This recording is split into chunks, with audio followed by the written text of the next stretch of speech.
The more you try to please everyone, the more you lose yourself and become unrecognizable even to your own reflection. Marcus Aurelius, the most powerful emperor of Rome, discovered that true strength wasn't in conquering territories, but in conquering his own mind. 2,000 years ago, he wrote down 10 principles that can completely free you from the invisible prison of other people's approval. Imagine waking up tomorrow without that weight on your chest, without that voice in your head analyzing every word you said, without that paralyzing fear of judgment. This absolute inner peace you're desperately seeking has already been achieved by warriors and philosophers who faced far more than you face today. Subscribe to the channel, leave your like and comment from which part of the world you're watching, because now I'm going to tell you everything. Do you spend your time thinking about what other people think of you? Many people do. You are not alone. There is a way to feel calmer inside. Stoic ideas can help. They are simple. They ask you to change small habits. They ask you to use clear rules in your day. These rules are tools you can try now. A long time ago, people wrote down the rules of Stoic thought. Marcus Aurelius wrote short notes to himself. He wrote lines to remind himself how to act and how to think. He wrote about duty and courage. He wrote about steady thought and self-control. Other Stoic writers gave similar advice. Their words show simple habits that change how a person feels every day. The heart of these ideas is control. Control means the things you can change. You can control your actions. You can control your words. You can control the effort you put in. You can choose how you begin your day. You can choose how you end your day. These are your tools. You can hold them in your hands and use them. There are also many things you cannot control. You cannot control other people. You cannot change the past. You cannot stop every event that happens. You cannot control every feeling that comes into your mind. Trying to control those things takes a large part of your life. When you try to fix what you cannot change, you lose energy. You feel more fear and more doubt. You spend time and worry on things that do not change with your effort. Stoic rules ask you to put your energy on what you can control. This does not mean you stop caring. It does not mean you become cold. It means you focus on action you can take. It means you use your life where it makes a difference. When you put your energy on your actions, your words, and your effort, you waste less time on worry. You get small results that add up. The teaching is not a test. There is no score you must reach. The teaching offers tools you can use slowly. You do not have to change everything today. You can try small steps. Small steps can change how you feel in your day. Small steps can change how you start and how you end your day. A short note on a mirror can help. A quiet line in a journal at night can help. A simple breath before you speak can help. Marcus wrote short lines to steady his mind. He wrote to remind himself of duty and of steady thought. He did not write long rules. He used small phrases that he could remember. You can do the same. You can write a short sentence that fits your need. Put it where you will see it. Read it in the morning. Read it at night. These small acts do not take much time. They build a habit. The rules ask for clear words and honest aims. Be clear about what you want. Be clear about why you want it. When you act, do it with purpose. Say simple truth in a calm voice. Keep small promises to yourself and to others. Each kept promise makes you trust yourself more. When action matches word, you feel steadier inside. This steadiness lowers the need for other people's approval. Use your own judgment. You do not need others to tell you your worth. Learn to check the reasons for a choice. Ask a simple question in your mind before you act. Ask, does this choice match what I truly value? If it does, choose it. If it makes you feel small inside, stop and find another path. Your judgment grows when you test it with small choices. Trust grows a step at a time. Notice your thoughts. Watch them when they come. Do not follow every thought. Say the thought to yourself in a short word if that helps. Say worry when a worry comes. Say plan when a plan comes. This naming is not a test. It is a simple act that gives you a choice. You can let the thought pass. You can act on it if it helps. Many thoughts lead to quick reactions. These reactions can make you say things you do not mean. They can make you chase the approval of others. By watching your thoughts, you gain space to choose. Choose calm responses. When someone says something that stings, you can breathe first. Let a small pause happen. Breathe slowly for a few deep breaths. Say one clear sentence that is true and calm. Short, honest words change the tone of a moment. Calm words do not close your heart. They keep your head clear. Calm actions keep you in control of your choices. Set limits that protect your time and your peace. Decide what you will accept and what you will not. Say no when a request harms your aim or your inner calm. Use short, clear words. You do not have to explain at length. Hold your words with a steady voice. Setting limits is not a refusal to care. It is a choice to keep space for what matters. When you protect your time, you can do the things you value more fully. Accept that setbacks will come. Failure is part of learning. When a plan fails, look for one small lesson. Change one small habit if it helps you move forward. Keep the larger aim in your mind and do not rush. Small, steady steps lead to real change. Be kind to yourself when you slip. A short, forgiving line to yourself can bring you back. After a slip, return to a rule and try again. There are two common mistakes to avoid. The first is to use these rules to cut off care for others. Stoic rules ask for honest care, not coldness. The second is to push too hard at first. If you try to change everything at once, you will burn out. Be gentle with your progress. Keep steps small and steady. Give yourself time to learn. Short reminders can make a big difference. A simple line on a small card can bring your mind back to a rule. Write a short note for one rule that feels possible. Put the note where you will see it each morning and each night. Read the note when you wake. Read it again before you sleep. A 2-minute note or a short line in a journal is enough to keep the habit alive. Track small wins. One small win a day grows into more calm over time. Practice is simple and steady. Start with one rule that feels possible. Do not try all 10 rules at once. Choose one. Try it for a few days. Notice how it changes your mornings and your evenings. Notice how it changes your small choices. When you are ready, add another rule. Build the habits slowly. Over time, the habits will shape your daily life. Calm grows when you act with purpose.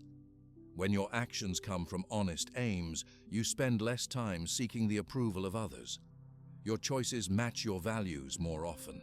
You will wake with less noise in your head. You will see the small changes in how you move through a day. The change is slow, the path is steady. Do not expect a quick fix. A simple test can help you find what is in your control.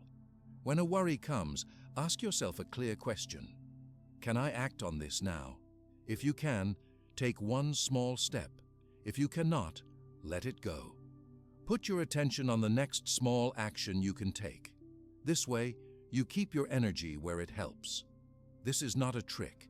It is a steady habit that saves you time and peace. Short notes and small actions help you keep the rules in mind. Choose clear words for your notes. Make them easy to read. Use plain language that you can say in the morning. For example, a line could say, "I will do my best with what I can control." Another line could say, "I will speak truth calmly." Keep the message short. Repeat the message each morning and each night. These acts are simple, they are small, they are practical. The Stoic Foundation asks for steady practice in daily life. It asks you to use your mind and your hands. It asks you to move slowly and to keep your aim clear. If you find your mind racing with what others think, stop and ask about control. If you find your voice quick to please, stop and name your aim. If your day feels full of worry, choose one small action that you can do now.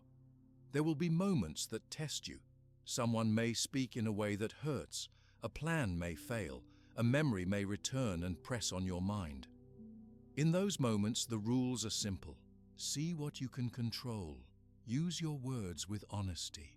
Keep your aim in view. Change one small habit if you need to. Be kind in the slip. Try again. The goal is calm inside and steady choices that match your values. That does not mean you will never feel upset. It means you will have tools to return to calm more quickly. It means you will give less power to the fear of what others think. It means you will act with purpose more often. Stoic thought began long ago. The words of Marcus and other writers are old. Their notes are short. Their advice is simple. You can use these rules today. The work is not to become perfect. The work is to practice small acts of control, honesty, and steady thought. The path is slow and steady. Small habits will shape your day and your life. Keep your mind steady and use your judgment. Learn to pause and to choose.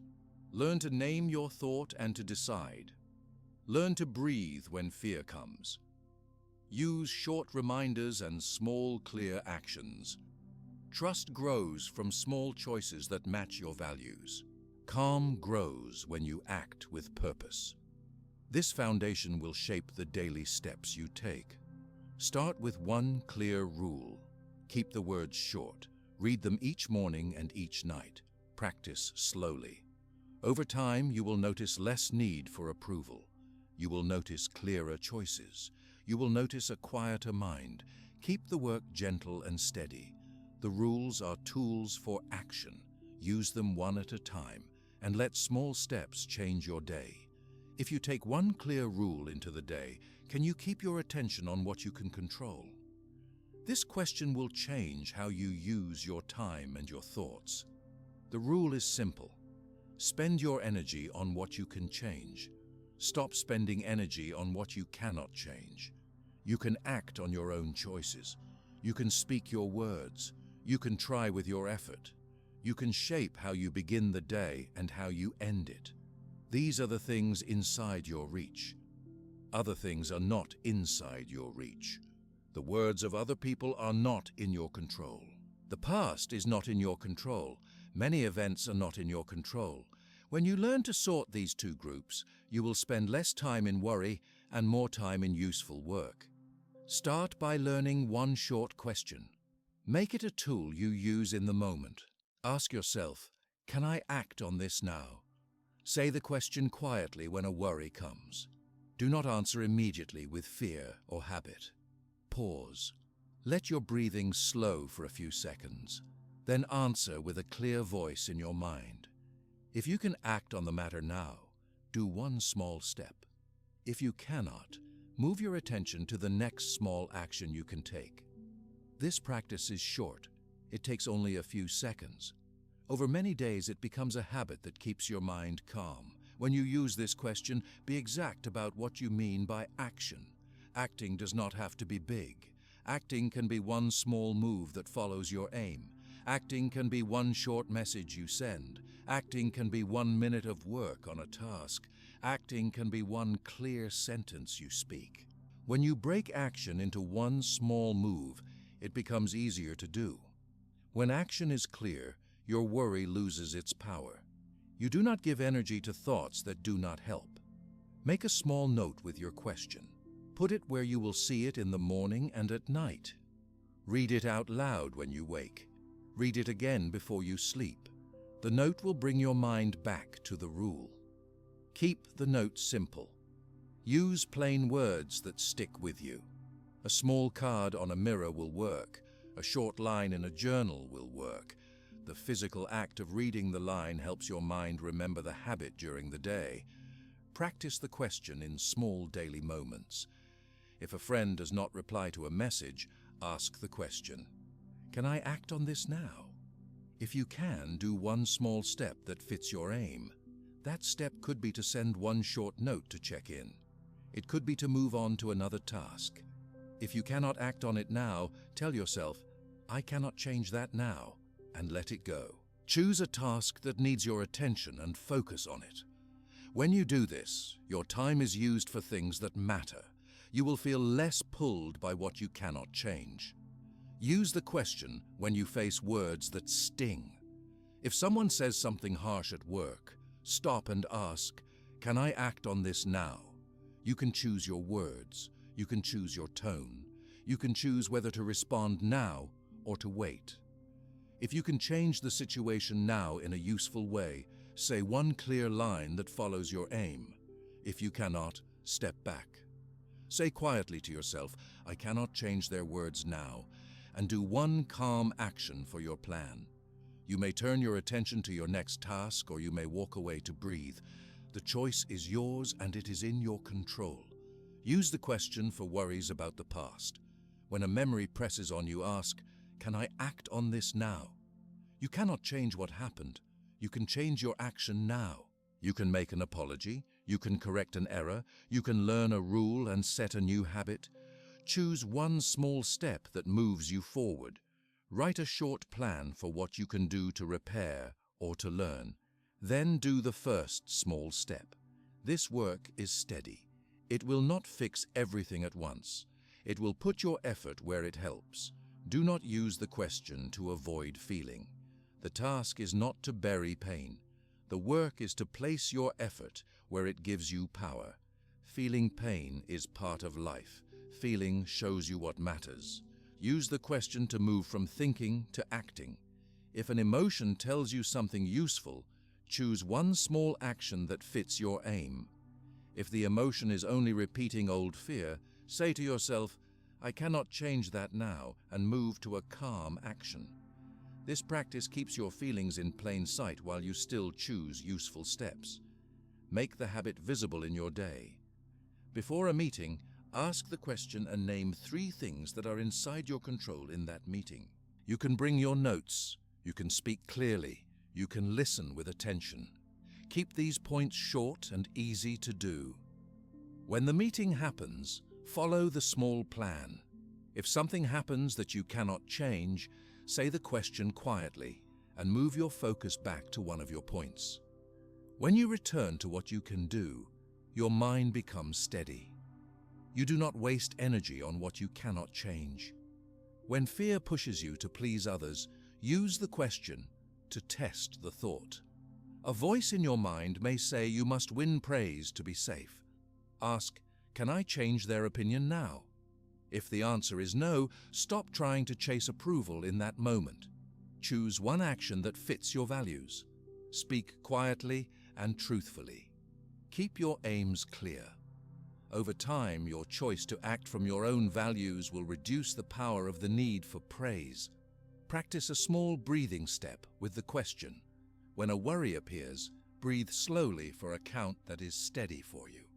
1 slow breath in, 1 slow breath out. Ask the question while you breathe. The breath helps clear the rush of thought. The question gives your mind a simple task. After the breath, your answer will be simpler. You will know if you can act now or if you must move on to the next small work. Record short wins at night. At the end of the day, put one short line in a journal about when the question helped you. Write one moment you acted and one moment you let go. The note does not need to be long. A single line will do. This simple record trains your attention to notice small gains. Over time, these notes will show progress in your calm and your choices. You may meet moments that feel urgent and that demand a quick answer. In those times, ask the question and give yourself a 3-second pause. A single quiet pause will allow a clearer answer. If you can act, choose the simplest useful step. If you cannot, practice saying in your mind, "I cannot change that now." Move to one small action you can control. Many quick choices fail because the mind acts from rush. The pause plus the question brings clarity. Teach the rule to those near you by example. When you keep your attention on what you can change, others will notice your calm. You do not have to explain the rule to them. Your steady action will show what matters to you. If a friend asks about your work, you can answer with the one clear question in your mind. say you are focusing on what you can do now. Then name the step you will take. This simple speech keeps your aim in plain words and shows your values. Do not expect perfection while you learn. You will slip. You will give energy to what you cannot control at times. That is normal. When a slip happens, do not punish yourself. Use the question again. Ask, can I act on this now? If you can, do a small repair. If you cannot, let it go and return to your plan. This is steady practice. Repeat it many times. Over many days, your habit will grow. Use the question to guide your use of time. When you check your phone, ask if the activity you find there is in your control. If it helps your aim, act. If it does not, move on. When you prepare your day, choose a few tasks that you can control. Set small times for each task. When interruptions come, ask the question and decide whether you can act on the interruption now. If you can, do one small step. If you cannot, choose the task you set and return to it. This work keeps your plan moving. Teach your inner voice to use short answers. When the question is in your mind, answer with short, plain lines. If the answer is yes, say, I will do this one step now. If the answer is no, say, I cannot change that now. These short lines reduce the swirl of thought. They give your mind a small command that it can follow. When you run into a long worry that returns many times, mark the start of the loop and act on one small part of it. If the worry is about a past mistake, ask the question and then write one correcting step. If the worry is about a future event, ask the question and choose one preparation step you can do now. If the worry is about what another person thinks, ask the question and act on how you will behave. Taking one small step breaks the cycle of thought. Keep the wording of your question clear and simple. Some people will find the line, "Can I act on this now?" easy to remember. Others will prefer the line, "Is this in my control?" Test a few lines and choose the one that fits you. Put it on a card and use it in the day. Say it when you wake and again before you sleep. Practice the words aloud until they are steady in your mind. Link the question to another small rule that fits your life. For example, choose a short rule about speech or about work or about rest. Each morning, read your 2 short rules and choose one small action for each. During the day, use the control question to guide those actions. If something pulls you away, ask the question. If the pull is not in your control, return to your chosen action. In this way, your day keeps its aim. Teach yourself to test strong feelings with the question. Shame, anger, and fear will push your choices. When a strong feeling arrives, do the pause, breathe question sequence. The pause gives you a space to answer. The breath clears the rush. The question focuses your mind on action. Once you know what you can do now, choose that action. That small action will be kinder to your inner life than a fast reaction. As the habit grows, you will find choices easier. You will waste less energy on trying to fix things you cannot change. You will use more energy on chosen acts that match your values.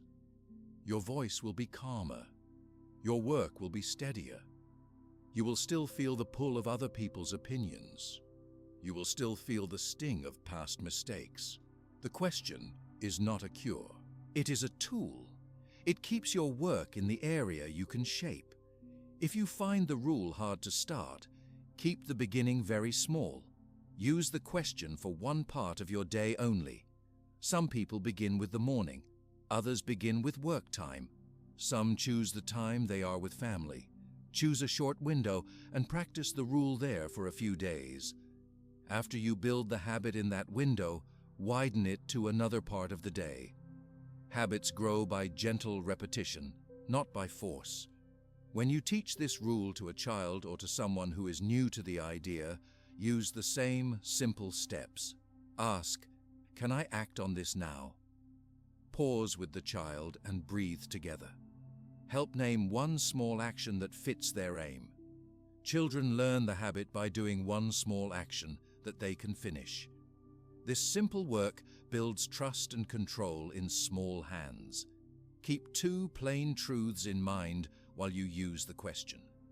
The first truth is that your power is in your actions. The second truth is that you do not hold the power to change every event or every thought. Hold both truths simply. Let them guide your steps. When the first truth is active in your mind, you will take useful action. When the second truth is present, you will stop wasting time and emotion on what you cannot change. This short practice will also help you prepare for letting go. When you can name what you cannot change, it becomes easier to set it down. Saying the question and hearing the answer will move your attention away from old loops of thought. Letting go is a skill. The control question is a tool that helps that skill grow. It gives you a clear step when the mind begins to spin. It guides you to one small act you can do now. Keep the rule simple in speech. When you face a decision, speak one sentence that shows your control test. You might say, "I will do what I can now." Or you might say, "I cannot change that now, so I will focus on this." Short, plain speech keeps your mind clear and protects your choices. It also makes your behavior honest to you and open to others. Do this work kindly. Do not use the rule to avoid care for others. Choosing what you can control does not mean you do not listen. It means you listen and then choose what you can do. It means you act with honesty and with respect. When you act from this place, your help to others is real and useful. Slow, steady practice will change how you move in the world. The small question will shape small choices. Many small choices will shape your days. Over time, your need for the approval of others will lessen. Your mind will find more quiet. Your actions will match what you truly value. This is not a sudden end to worry. It is steady work that yields calm. Keep a small card with your question. Read it when you wake and before you sleep. Use it in quiet moments and in busy moments. Use it in difficult moments when a quick reaction pushes you toward old habits. The more times you use the question, the more often your first step will be a clear action that you can control. The practice is a skill you grow. It helps you find calm in the middle of noise. It helps you move energy away from what you cannot change and toward what you can do. When your energy is in the right place, your days will hold more purpose and less wasted worry. This steady practice makes letting go easier and makes the next rule clearer to use. When your mind begins to hold fewer things that you cannot change, you will find it easier to act on what matters most. Letting go is a skill you can learn. It is not a test you must pass. It is a simple way to stop a long loop of thought. A loop is a thought that repeats again and again. The thought may return to a past event. The thought may return to what other people think of you. The thought may return to a possible future that has not yet happened. When a thought loops, your body can feel tight. Your breathing may become fast. Your head may fill with many words. Letting go helps you stop the loop and use your time and energy better. A short phrase can help. You can say to yourself, "I cannot change that now." Say it quietly in your mind. Say it out loud if that feels safe. Say the phrase when a thought keeps returning. The phrase is simple. It tells your mind a clear truth. The phrase does not cover your feeling. It does not tell you to stop feeling pain. It only tells your mind where your power is in the present moment. When you say, "I cannot change that now," you give your attention to the place where you can act. Letting go does not mean you accept everything without action. Letting go is not giving up on what you can change. It is stopping a fight with what is fixed. If a wrong can be fixed now, fix it. If a repair needs to wait, plan a repair and then set the worry down. If the event is in the past, you may learn from it and then move to a new small step. If the event is outside your reach, you can stop fighting with it in your head. This frees your strength for action you can take. Learn to spot a loop as it begins. A loop can start with a single thought. You may think a sentence about the past. You may picture a face. You may feel a small shame or fear. The body may give signs. Your chest may feel tight. Your jaw may clench. Your belly may feel cold. Your mind may return to one sentence again and again. When you feel one of these signs, you can stop the thought pattern before it grows. Pause for one deep breath.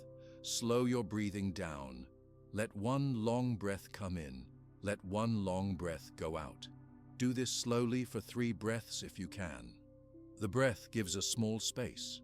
In this space, say the phrase, "I cannot change that now." The breath helps the phrase land in your mind. The breath also lowers the rush of feeling. When you breathe and speak the phrase, your mind can choose a small action that is in your control. Name the thought if that helps. Use one short word to label the loop. Say worry, say shame, say memory, say plan. Naming a thought stops it from taking you without your will. The name is not a punishment. It is a simple step that makes the thought a thing you can look at. When you name the thought, you create a gap between the thought and your action. In that gap, you can choose deliberately. Choose one small action you can do now. A small action can be a short sentence you will send. It can be a single move on a task. It can be the act of closing your phone for a little while. It can be writing one line in a journal. The action should be simple. The action should be clear. When you pick one small action, you move your energy from a repeating thought into a concrete step. This step may not finish the whole problem. It does give you control of the moment. Carry a small card with your phrase. Put a card in your wallet or in your pocket. Write the line, "I cannot change that now," on the card. Read the card in the morning. Read the card before you sleep. Put a second note on your mirror. Put a short phrase near your workstation. These small reminders will bring the skill to your day. When you see the card, you will recall the pause and the breath and the choice of one small action. Use a short journal practice each night. Write one line about the day. Note one time when a loop began. Note what you said to stop it. Note one small action you took. A single line will do. The next night you will have a small record of practice. Over time, these lines show your work. They show that you moved energy from worry to action again and again. Practice a 5-minute drill to train your mind. Sit in a quiet place for 5 minutes. Think of a small worry that returns in your day. Bring it to mind for a moment. Notice the body signs.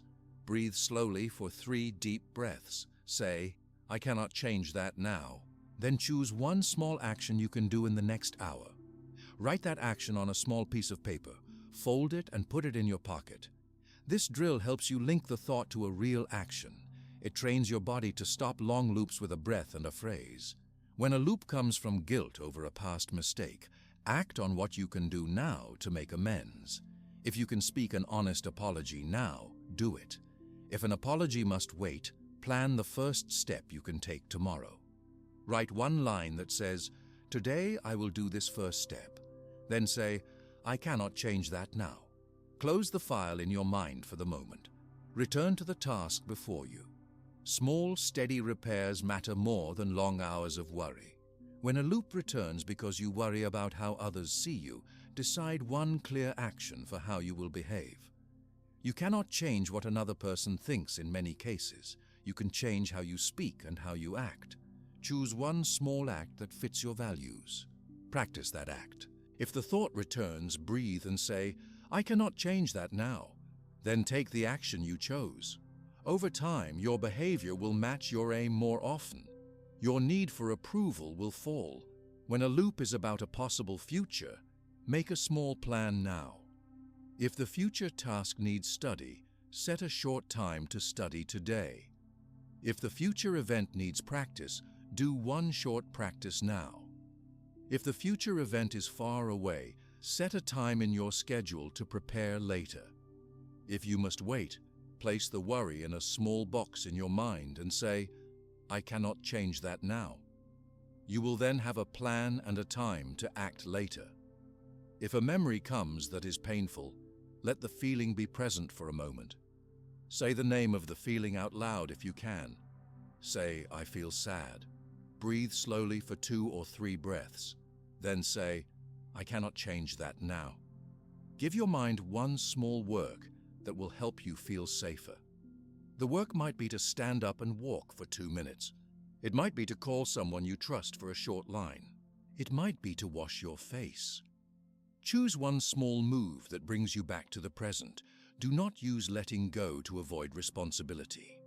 Letting go is not a way to ignore harm you can fix. It is a way to stop a fight with what is fixed. If you help to cause a problem, do what you can to repair it. If your repair needs time, make a plan, and then let the loop go. Use the phrase, "I cannot change that now," to stop the loop. Then act on the repair step that lies in your hand. Make a short plan for how you will respond when loops begin. Put this plan in a place you will see. The plan can be 2 lines. One line says, "When a thought repeats, I will breathe and say, 'I cannot change that now.' The second line says, 'I will do one small action that I can now.' Test the plan in small moments. The plan will feel simple. It will help when the mind rushes. Train your body to give signals that a loop is beginning. For some people, the hands sweat. For others, the shoulders tighten. For some, the eyes feel heavy. When you learn your body signal, you can stop a loop earlier. As you feel the signal, pause for 1 breath. Name the thought. Say the phrase. Choose a small action. This simple flow will become a habit.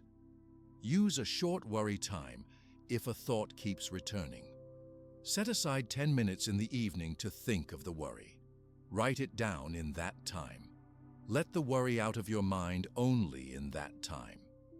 During the day, when the thought returns, say, "I cannot change that now," and put the thought in a box in your mind. Tell yourself you will think of it at the set time. This method helps some people hold a worry in a small place and free the rest of the day. Practice letting go with others when it is safe. If a friend shares a hurt about a past event, listen and name the feeling. Help them plan one step they can take now to feel better. If the event cannot change, say gently, "I cannot change that now." Then ask, "What small step can you take now?" Help them find one small action. This practice will build trust and quiet in both of you. When a loop returns many times a day, widen the tools you use. Add a short walk. Add a 2-minute breathing break. Add 1 line in a journal. Add a small card in your pocket. The set of tools stays simple. Each tool helps a little. When you use the tools again and again, the loops lose their power. Do not rush the process. Letting go takes time to learn. Your mind has habits. Habits grow by repetition. Practice the pause and the phrase many times. Keep your steps small so you can repeat them. When a slip happens, do not make a harsh rule about yourself. Say, "I tried and I will try again." Use the phrase, "I cannot change that now," and pick one small repair step if you can. Avoid a trap where you use letting go to shut down your care for others. Letting go is a way to clear your mind so you can care more honestly. If you use letting go to stop feeling at all, that is a sign to slow down. If you feel numb or far from others, choose one small act of care. Call a friend for a short line. Send a kind message. Speak a clear truth. These acts will help your heart stay open. Use simple words to help your mind. A short set of lines can be very useful. Put them where you will see them. One line can say, "I will breathe," and say, "I cannot change that now." Another line can say, "I will do one small action I can do now." Read these lines in the morning. Read them again at night. The practice will move from words to action. If you wake at night with a repeating thought, use the phrase then. Breathe slowly for 5 deep breaths if you can. Say, "I cannot change that now." Place one small plan to act in the morning. Then try to sleep. If sleep does not come, sit up and write 2 lines. Write what you can do in the morning. Then lie down and breathe for 2 slow breaths. When your mind loops about what others think, you can ask a clear question to test the thought. Ask, "Can I change their view now?" If the answer is yes, take 1 clear step. If the answer is no, say, "I cannot change that now," and return to a single action that fits your aim. You do not need to push to change others at every moment. You can hold a steady plan for how you will behave over time.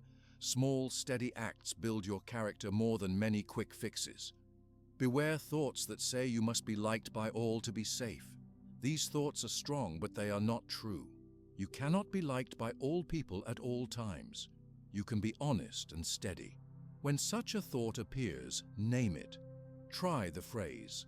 Ask what small action you can take now that honors your values. Then do that action. Practice with 1 safe, small thing at a time. Choose the habit that is easiest to start. Try the pause and phrase for 1 part of your day. You may try it first in the morning. You may try it during a short work block. You may try it when you are with family. When the habit feels steadier in one time, widen it to other parts of the day.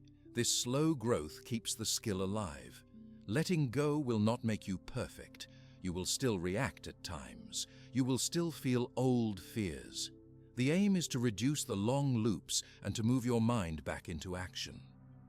Each time you do this work, you practice a new way to live.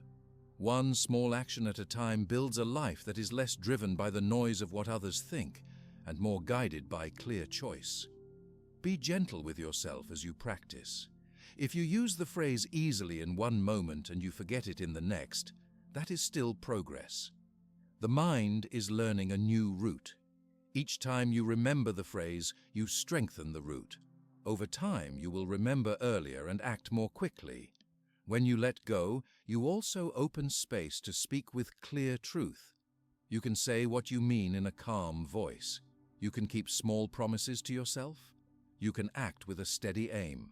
Letting go helps you see the next step you must take. When your mind is not filled with a hard loop of thought, you can choose an honest action and follow it. Practice the phrase in small ways with steady work. Use it with a breath and a single small action. Keep a card and a short journal line. Name the thought and choose the action. When you do this often, the skill will grow. You will find more quiet in your day. You will find your choices become clearer. This work of letting go prepares your speech and your action. When a loop no longer takes your mind, you can speak with honesty. You can act with purpose in small steps. The phrase "I cannot change that now" will be a tool that moves you from worry to action. Keep the tool close and use it gently each day. When you use the letting go step, you make space to choose what you will do next. That space lets you act with honesty and with a clear aim. Acting with honesty means you tell the truth to yourself and to others in calm words. Acting with purpose means you know why you do something before you do it. These 2 things work together. When you are honest about your aim, your actions match your values. When your actions match your values, you feel steadier inside. Start by naming 1 clear aim for a small part of your day. The aim should be short. Say 1 sentence that explains what you want to do and why you want to do it. Speak the sentence out loud if you can. Put the sentence on a small note and keep it where you will see it. Read it when you wake. Read it again during the day. The note will bring your mind back to the aim. When you choose 1 small aim, your work becomes simple. You do not have to hold many things in your head at once. Ask a simple question before you act. The question is, why am I doing this? Say the question quietly in your mind. Listen for the first honest answer. If the answer is fear of being judged, stop and breathe. If the answer is to help someone or to do your duty, then move forward.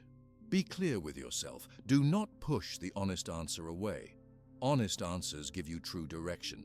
Keep promises to yourself first. A promise to yourself can be small. It can be a promise to take a short step each day. It can be a promise to write 1 line in a journal. When you keep these small promises, you build trust in yourself. This trust grows slowly. Trust makes your choices easier. When you break a promise, say a short, true line to yourself and then make a small repair. Do not punish yourself with long speeches. Make one small repair and try again. Keep promises to others with care. When you say you will do something, be sure you can do it. If you cannot, say so as soon as you can. Use short, calm words. Tell the truth about the work you can do. If the matter is hard, say that you will check and then give a clear time for your reply. Do not promise too much to please others. Promising too much will ask more of you than you can give. That will make you feel small inside. Practice speaking short, truthful lines. Choose one sentence you will use when you must set a limit. For example, you might say, "I cannot do this right now." Or you might say, "I will help with this part." Say the sentence slowly. Use a calm voice. Keep your sentence short. Long defenses will not help. Short truth will be heard more clearly. When you speak short truth, you protect your time and your aim. Before you speak, make a small pause. Breathe slowly for 1 or 2 breaths. Name your feeling if that helps. Then say the truth in one sentence. This pause makes your voice calmer. Calm words change the moment. A short sentence that is true will have more power than many words that try to please. Use this pattern again and again. The pause, the breath, the short, truthful sentence will become natural with practice. Check your reasons often. Ask, does this choice make me feel small inside? If the answer is yes, step back. Find another choice that fits your values better. Do not decide from a place of fear.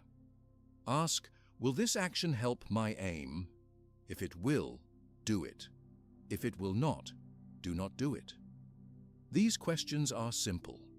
They will keep your life aligned with what matters to you. Use a short daily practice for honesty and purpose. Each morning, pick one main aim. Write one short sentence that explains the aim and why it matters. Carry this sentence with you. Say it once when you wake and once before you sleep. Each night, write one line about where your action matched your aim and where it did not. These small acts will show you how you are moving. Over time, your actions will match your aims more often. Learn to say no when a request harms your aim or your calm. Saying no is a form of honesty. It tells the truth about what you can do. Use a short line to say no. Keep the line calm and direct. You do not need a long reason. A short, true no will protect your work and your mind. When you say no, you make space for what you plan to do. Do not confuse honesty with harshness. Honesty does not mean you must be unkind. Kindness and truth can go together. Speak the truth with respect. Keep your tone calm. If a truth may hurt, say it gently. You can be honest and still care for the other person. Your aim is to be clear, not to wound. Practice honest speech in low-risk moments. Start with small things. Tell a friend you cannot meet at a time you chose. Tell a colleague you need help with a small part of a project. Practice the pause, the breath, and the short sentence. Keep your words calm. When you practice in small moments, honesty becomes easier in big moments. Honest speech will feel less scary when you have used it many times. Write short rules for choices you make often. If you often say yes to requests that hurt your work, write a rule that helps you. Your rule can say that you will wait 24 hours before you agree to a new task that changes your schedule. If you often say yes to extra work, write a rule that you will do a short check before you commit. Use the rules to guide your speech and your behavior. Keep the rules short and easy to read. When you must speak in a hard moment, decide your 2 main points before you speak. Ask yourself, what are the 2 things I need to say? Keep the points simple. Speak the first point with calm truth. Then speak the second point. Do not add many details. Short, clear points will help the other person hear your aim. You can always add more later if it matters. Be honest with your limits. Tell others what you can do and what you cannot do. Do not hide the truth to win praise.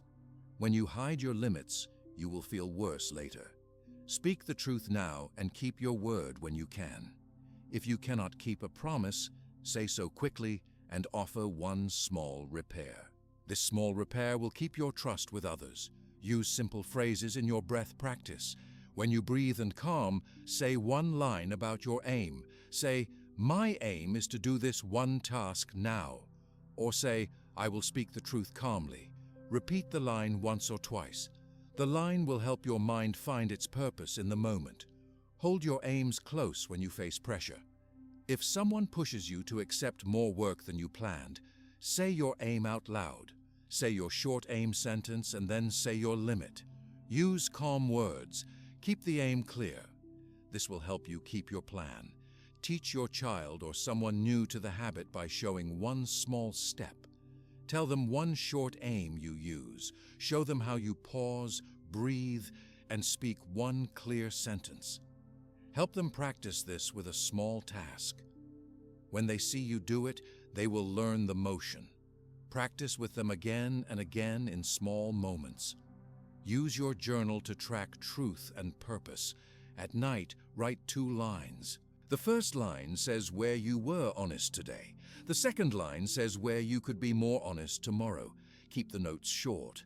The habit will help you see progress over time. The record will show you small wins and small slips equally. Be careful with perfection. You will not be honest and perfect at every moment. You will say things you wish you had not said. You will break a small promise. When this happens, make a short, true apology and then set one small action to repair. Do not beat yourself with words. Use a short plan to do better next time. Check the reasons behind a choice that makes you feel small. If you seek praise or fear loss, do not move from that feeling alone. Ask, "Does this match my aim?" Then ask, "What small step fits my aim?" Choose that small step. Your aim will guide your actions away from the fear-driven choice. Practice telling one clear truth each day. Choose a small moment where you can speak simply and honestly. It can be in a work meeting or with a friend. Say one small true sentence and then stop. Watch how it feels. Repeat this practice often. The more you speak true short sentences, the easier it becomes. Use the habit of small promises to build larger ones. Start with a small action you can finish in 5 minutes. Keep your promise. When you do this again and again, your confidence will grow. Your larger aims will seem less scary because you will know you can do the small steps that lead to them. When you face a moral choice, use a short test. Ask, "Is this right to do now?" Ask, "Will this help the good I want?" Keep your questions simple. Let your honest answer guide your hand. If your answer is unsure, pause and seek one small fact you need. Then act on the fact. Do not use honesty as a weapon. Do not tell truth only to make someone feel bad. Tell truth to free both of you to act clearly. Honest words can open a path to repair and work. Use truth gently and with purpose. When your aim is to help someone, check how you speak. Ask, "Will these words help them now?" If the words will harm more than help, change them. Speak one small, helpful truth instead. Helping with truth is not always easy, but it is often more useful than silence or false praise. Keep your daily aims small at first. You might choose one aim for work, one aim for family time, and one aim for rest. Keep each aim to a single short sentence. Read the sentences in the morning. Use them to guide your day. Small aims are easier to keep. They also build the habit of steady action. When you do a task that is hard, tell the truth about the limits. If you need more time, say so early. If you need help, ask for it. These are honest acts. Asking for help is not weakness. It is a clear way to match your action to a real aim. Practice a short breathing exercise before you speak in a tense moment. Breathe slowly for 3 deep breaths. Think of your aim. Name one sentence that sums the aim. Speak that sentence with a calm voice. Then stop and listen. This simple step will help you keep your word and your calm. If you feel a need to please others more than to be honest, use the control question first. Ask, "Can I act on this now?" Then ask, "Why do I want to act this way?" If the reason is fear of judgment, pause and choose the honest small step instead. Acting from fear will bring more noise in your mind. When you act with honesty and purpose, your inner voice will change. You will feel less pulled by the wish to be liked at all costs. You will feel more steady in the face of pressure. Your choices will come from a quiet place where your values live. This quiet takes time to grow. It grows with many small acts of clear truth. Keep a small card with your aim and a short truth line. Carry it in your pocket or put it on your desk. Read it in the morning. Read it at night. Use it when you pause to breathe. The card will remind you of the path you chose. Teach yourself to repair quickly when you fail. If you say something you regret, speak a short, true apology. Then propose one small action to repair. This shows honesty in words and in deed. It builds trust in you and with others. Trust grows from many small repairs and kept promises. Use the aim and truth practice when you negotiate at work. Decide your key point before the talk. Speak it simply. Do not add many reasons or defenses at first. Wait for a response. Then speak a second short sentence that is true about your limits. Keep your voice calm. This will make the meeting clearer and safer for you. When you must be honest in a close relationship, choose a gentle time. Speak when both of you can listen.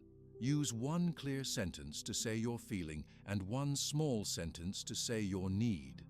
Breathe first and then speak. Do not give a long list of complaints. Offer one truth and one step that you will take. Be patient with slow progress. Changing how you speak and how you promise takes time. Keep the aims small.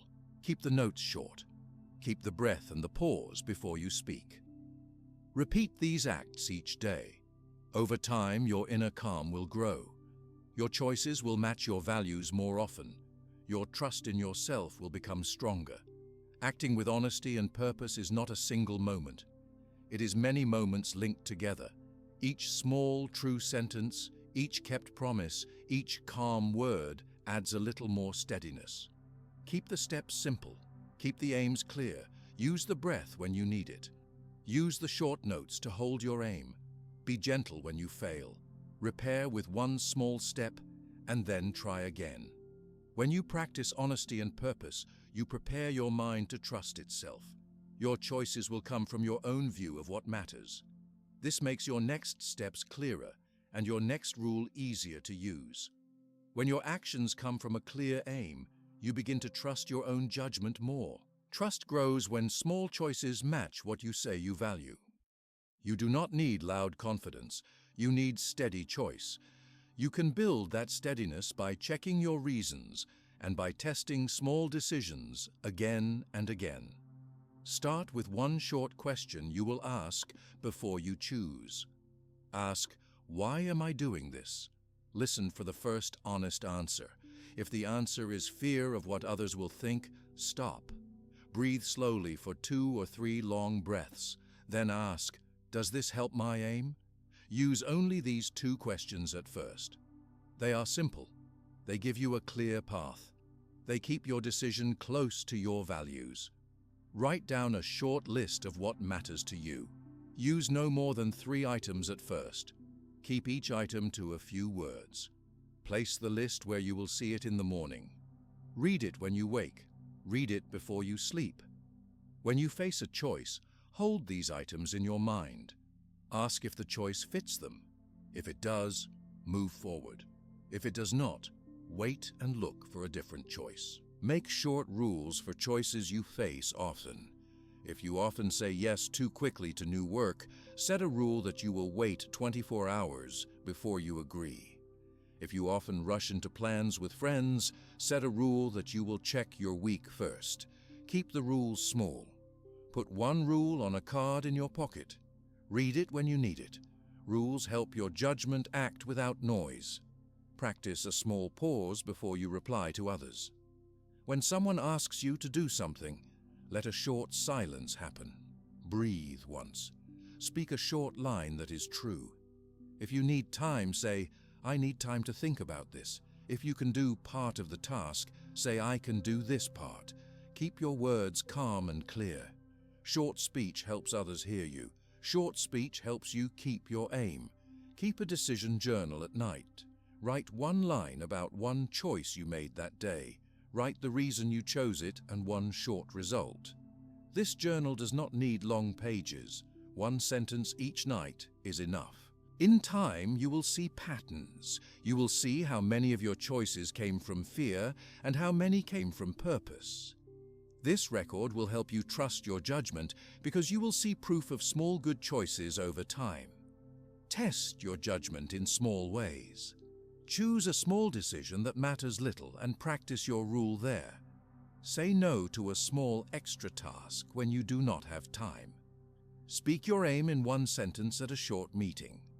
Choose one small repair when you hurt someone and make it quickly. Each small test trains your judgment. Each test makes your voice steadier. When you feel pulled by praise or fear, stop and name the feeling. Say to yourself, "I feel afraid to be judged," or "I feel pleased by praise." Name the feeling simply. Naming the feeling is not a judgment on you. It is a way to see what drives you. After you name it, use your short questions. Ask, "Why am I doing this? Does this help my aim?" Your answer will be clearer when you know the feeling behind it. Ask for facts from others when you need help. If the view of someone else matters for a decision, ask them for the facts.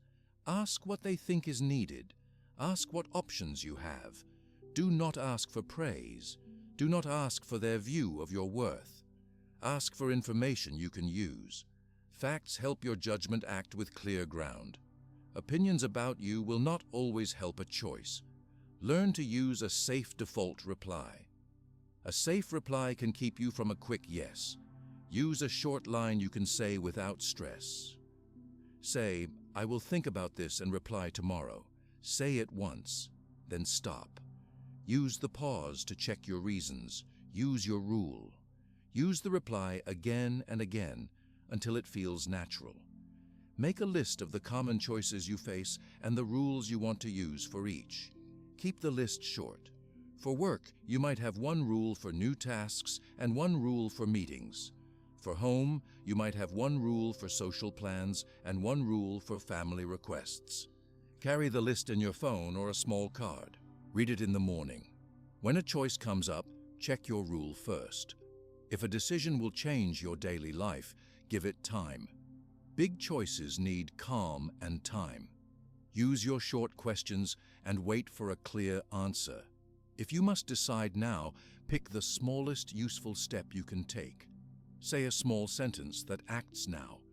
Keep the rest for a later time when you can think more. A small step keeps you moving forward without giving up your aim. Practice saying no without long excuses. You do not need to explain a long story. A short, true no will do. Say, "No, I cannot do this now," or say, "No, I will not be able to help with that." Be polite. Keep your voice calm. If a person pushes, repeat your line. Hold your limit with a steady voice. Over time, you will feel less need to defend your no with many words. When you are not sure of your reasons, ask for a second view only from someone you trust for clear thought. Choose a person who listens and who will not judge you for the time you take. Tell them your short aim and ask for one fact or one quick thought. Keep the meeting short. Use the help to find facts or to see options. Do not use another person to decide your value for you. Train your mind with a 5-minute thought exercise each morning. Sit quietly for 5 minutes. Bring to mind one small decision you will face that day. Ask your 2 short questions for that decision. Write the answer in one line. Keep the line in your pocket or on your desk. Let that line guide your first action. This short exercise makes your day clearer. Learn to repair quickly when you make a wrong choice. If you acted from fear and you see the result, do not hide. Speak one short true sentence and make one small repair.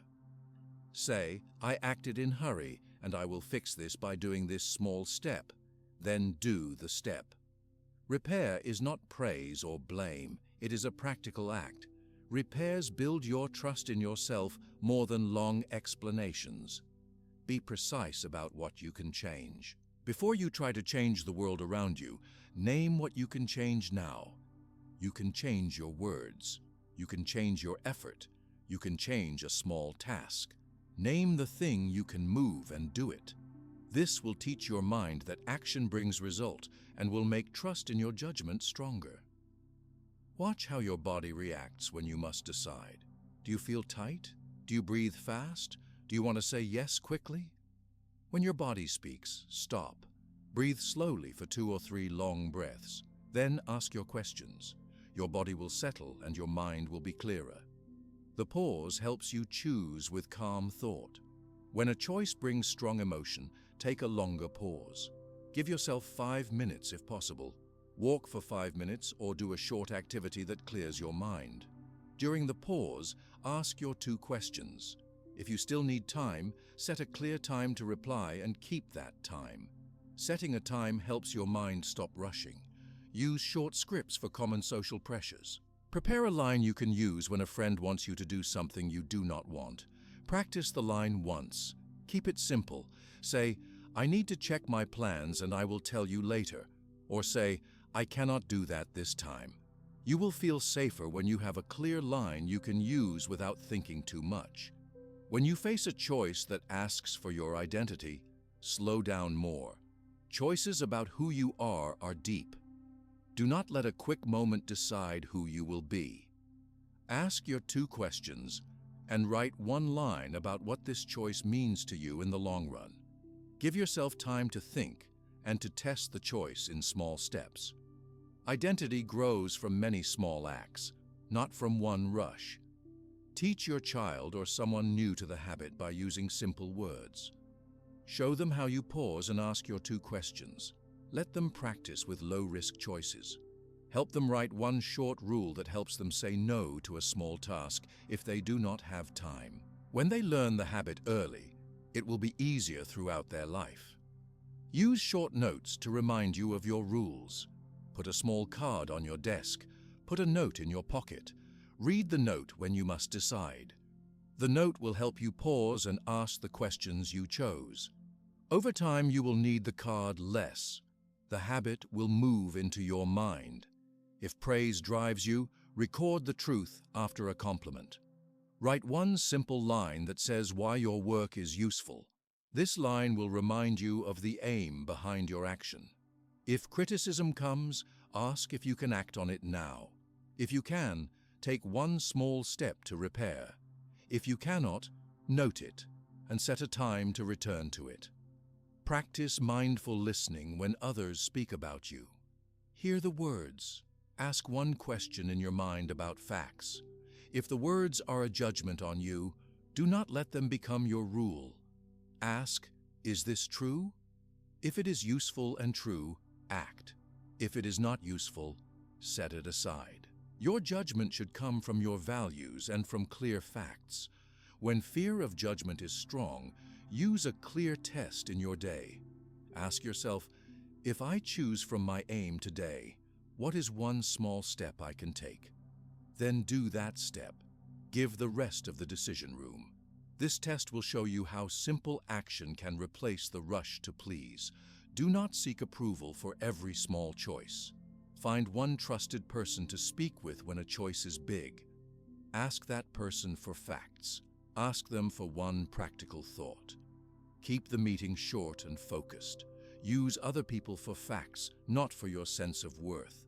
Keep your choices simple in language. Make your reasons short and plain when you speak. Say, I choose this because it fits my aim. Or say, I will not do this because it will push me from my plan. Short, clear speech helps others hear you. It also helps you keep your own mind steady. When you feel uncertain, use a small trial. Try one small step that moves toward your aim. Keep the trial short and small.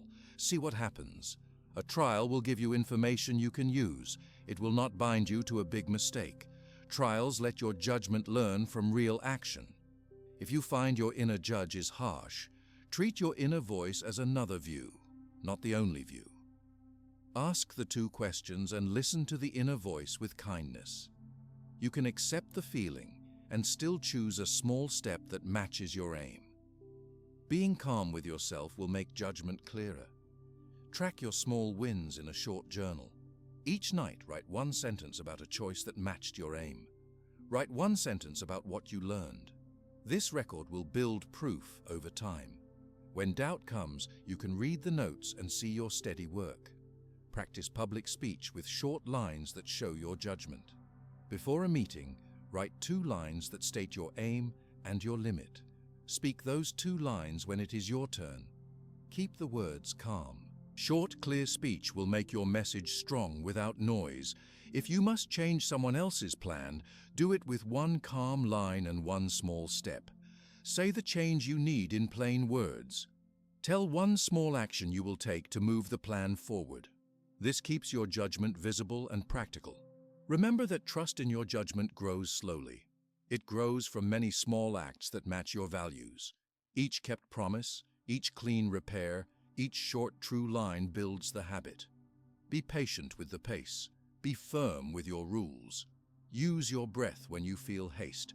Stop for 2 or 3 long breaths. Ask the 2 questions. The breath will slow the rush. The questions will shape the answer.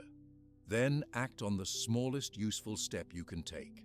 Teach your team to use simple rules. Share your short list of values and 1 rule you use for common choices. Make the rule clear and short. Invite others to test it in small tasks. A shared rule can make group choices calmer. If you make a mistake from fear, do a quick repair and learn 1 lesson. Write the lesson in 1 line. Keep that line in your pocket for a while. The lesson will remind you next time. Trust will change how you hear praise and how you respond to criticism. Praise will be a fact in the day. Criticism will be a fact you can check. Your judgment will grow from facts and from your aims, not from a need to win every view. 1 simple practice will help you notice when you act from fear. Choose a short signal you will use in your mind. When you feel the signal, stop and ask your 2 questions. Then choose 1 small step that fits your aim. With time, the signal will come earlier, and your choices will become calmer. Keep a short list of questions to ask in hard moments. Make the list no more than 3 questions long. Keep it with your notes. Ask the questions and then stop. Let the answers come slowly, then act on the small step that fits your aim. When you build trust in your judgment, your next work will be easier. You will see your thoughts more clearly.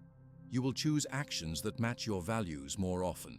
You will move with calm and steady steps. 1 practice that helps this change is to watch your thoughts and to name them when they come.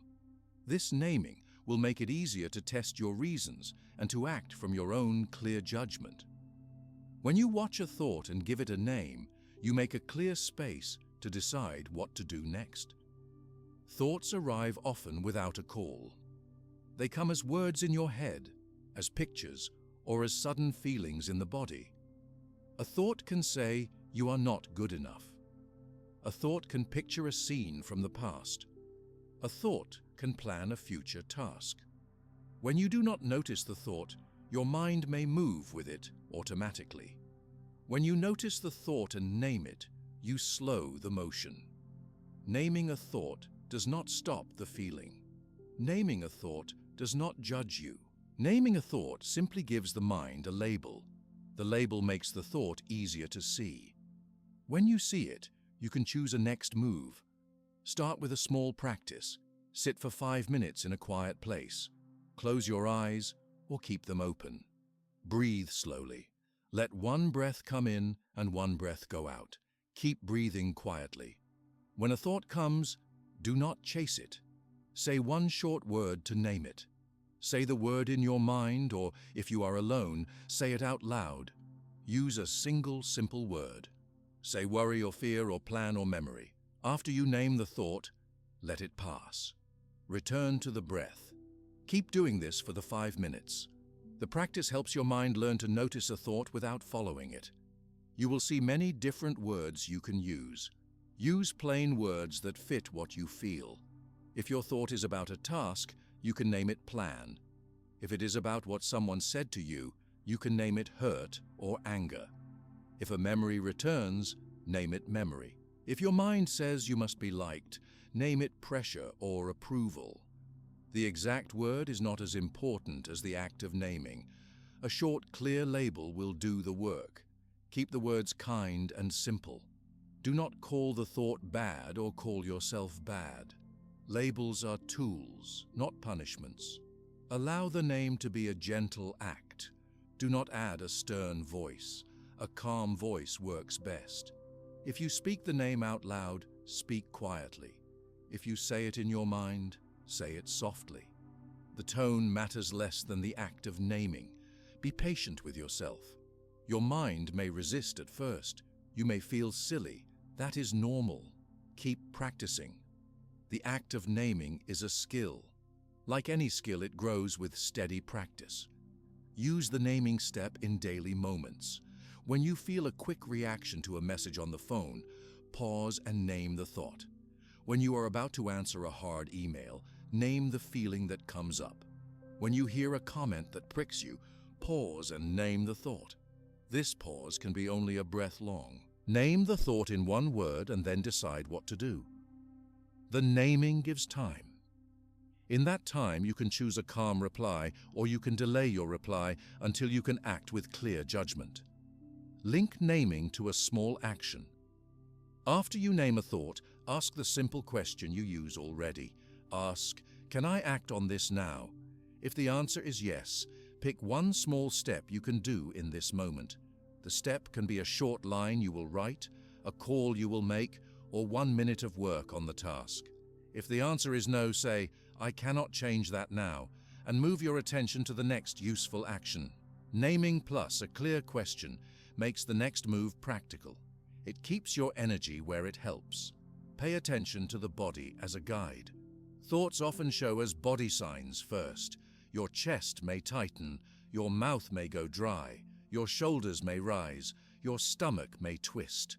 When you know your signs, you can stop sooner. As soon as your body moves, pause for one breath. Name the thought in one word. Use the breath and the name to slow your reflex. This small pause reduces the chance of a quick reaction you might regret. Practice a short naming routine for moments of strong feeling. When anger rises, stop and breathe for 3 slow breaths. Name the feeling anger. Say the name once or twice, then choose a small action that helps the moment. You may step away for a minute. You may say one calm sentence to buy time. You may write the issue down to look at later. When shame comes, breathe and name shame. Then choose one small step that lets you care for yourself. A step might be to speak one kind line to yourself or to do a short task that grounds you. Naming gives you the time to pick a small step that fits your aim. Keep a small card with a few label words that you find useful. Put the card in your pocket or on your desk. Look at it in the morning and at night. The card will help you remember a small set of labels when thought rushes in. A few words are enough. You do not need many. The card helps because your hand can find it fast and your eye can read the simple words at a glance. Write a short note at night about the thoughts you named during the day. Put one line in a journal that says the label and the action you took. For example, you might write memory, and I breathed, and I wrote a short plan. Or you might write worry, and I paused, and I worked on one task. A one-line note will help you see patterns. Over time, you will know which labels come back most often. This knowledge gives you power to plan a small practice for those patterns. Change labels when they do not fit. If your first word does not feel right, try a different one. The act of finding a better word is part of the work. You may start with anger and then find that the deeper word is hurt. Try the new label. Sometimes a thought holds more than one feeling. Name the first strong feeling you see. You can name a second word after the first. Keep it simple. Do not create long lists in the moment. Use one name to make the gap and then decide one small step. Be gentle with critical thoughts. Many people have a strong inner critic that speaks quickly. When that critic speaks, notice the voice and name it critic. Do not answer the critic with harsh words. Answer with a calm question or with a short truth about what you can do now. For example, if the critic says you always fail, name critic and then ask, "Is this true now?" Then pick one small step that moves you forward. This way you do not enter a long fight with the critic. You use a short action that builds proof over time. Use naming to test a thought about other people. If your mind says they will judge you, say the label fear or approval. Then test the thought with a fact question. Ask yourself, what fact do I have about their view now? Often there is little fact in the moment. If you have no fact, choose a small action that fits your value, not the fear. Speak a calm, true line or take a small step in your work. Over time, the habit of naming will reduce the pull of imagined judgments. Teach the naming step to someone close in a kind way. You do not need to preach. Show the step with one example. You can show a child how to stop for a breath and say the word worry when their mind runs. You can show a friend how you pause and name a thought before you respond to a message. Practice the step together once in simple moments. When people watch the quiet act, they learn that naming is a real tool that they can use too. Do not use naming to avoid feeling. Naming is not a way to push emotion away forever. Naming lets you feel clearly and then choose an action.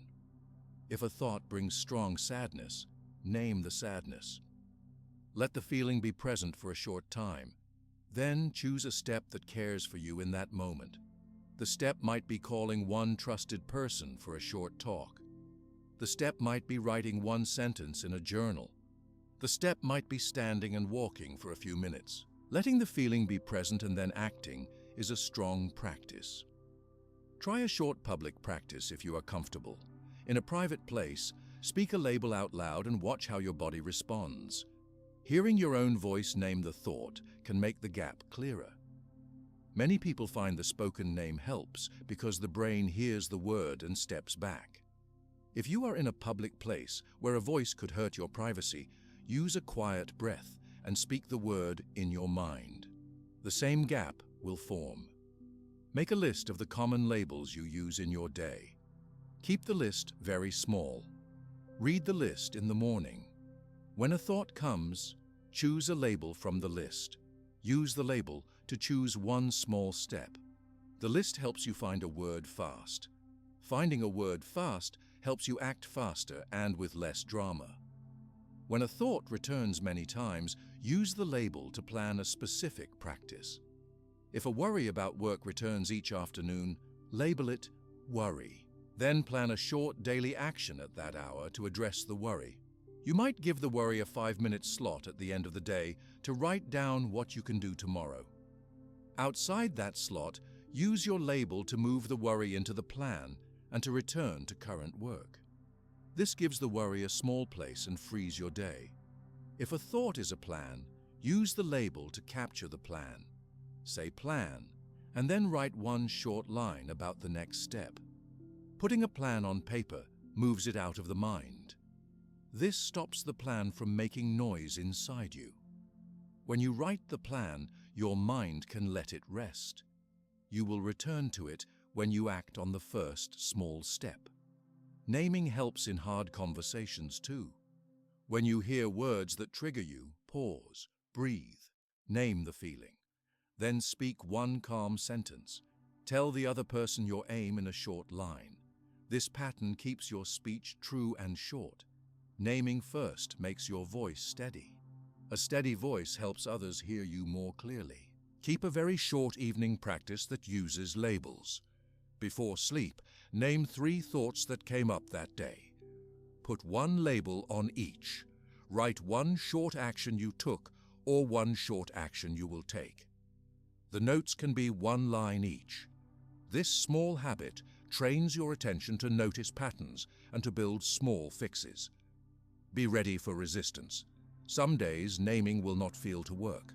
Thoughts will still be loud. On those days, be especially gentle. Use a slower breath. Use a softer label. If the mind will not stop, choose a device to support you. Listen to a short, calming song. Walk for a few minutes. Bring your hands to your face and breathe. Then return to naming when you can. When shame is strong, naming can be hard. Shame often says you are not enough. Name the feeling shame and then say one simple true line to yourself. For example, say I am learning. Say I will do one small step. Then choose a small step you can do now. Shame will not disappear in a moment. The small steps rebuild a safer inner voice over time. Name thoughts that try to run your life with perfection. When you hear the perfection voice, label it perfection. Then ask a short question. Does this help my aim now? If the answer is no, take a small step that keeps your plan but allows a human pace. The naming helps you see the perfection voice as only one thought, not a rule you must obey. If worry about other people is the most common thought, use naming plus a practical small action to break the loop. Label the worry approval, then choose one simple behavior that reflects your values. Speak one honest line. Do one small task that matters to your work or to your family. The action will show your values in real life. Over time, the action lowers the power of the approval thought.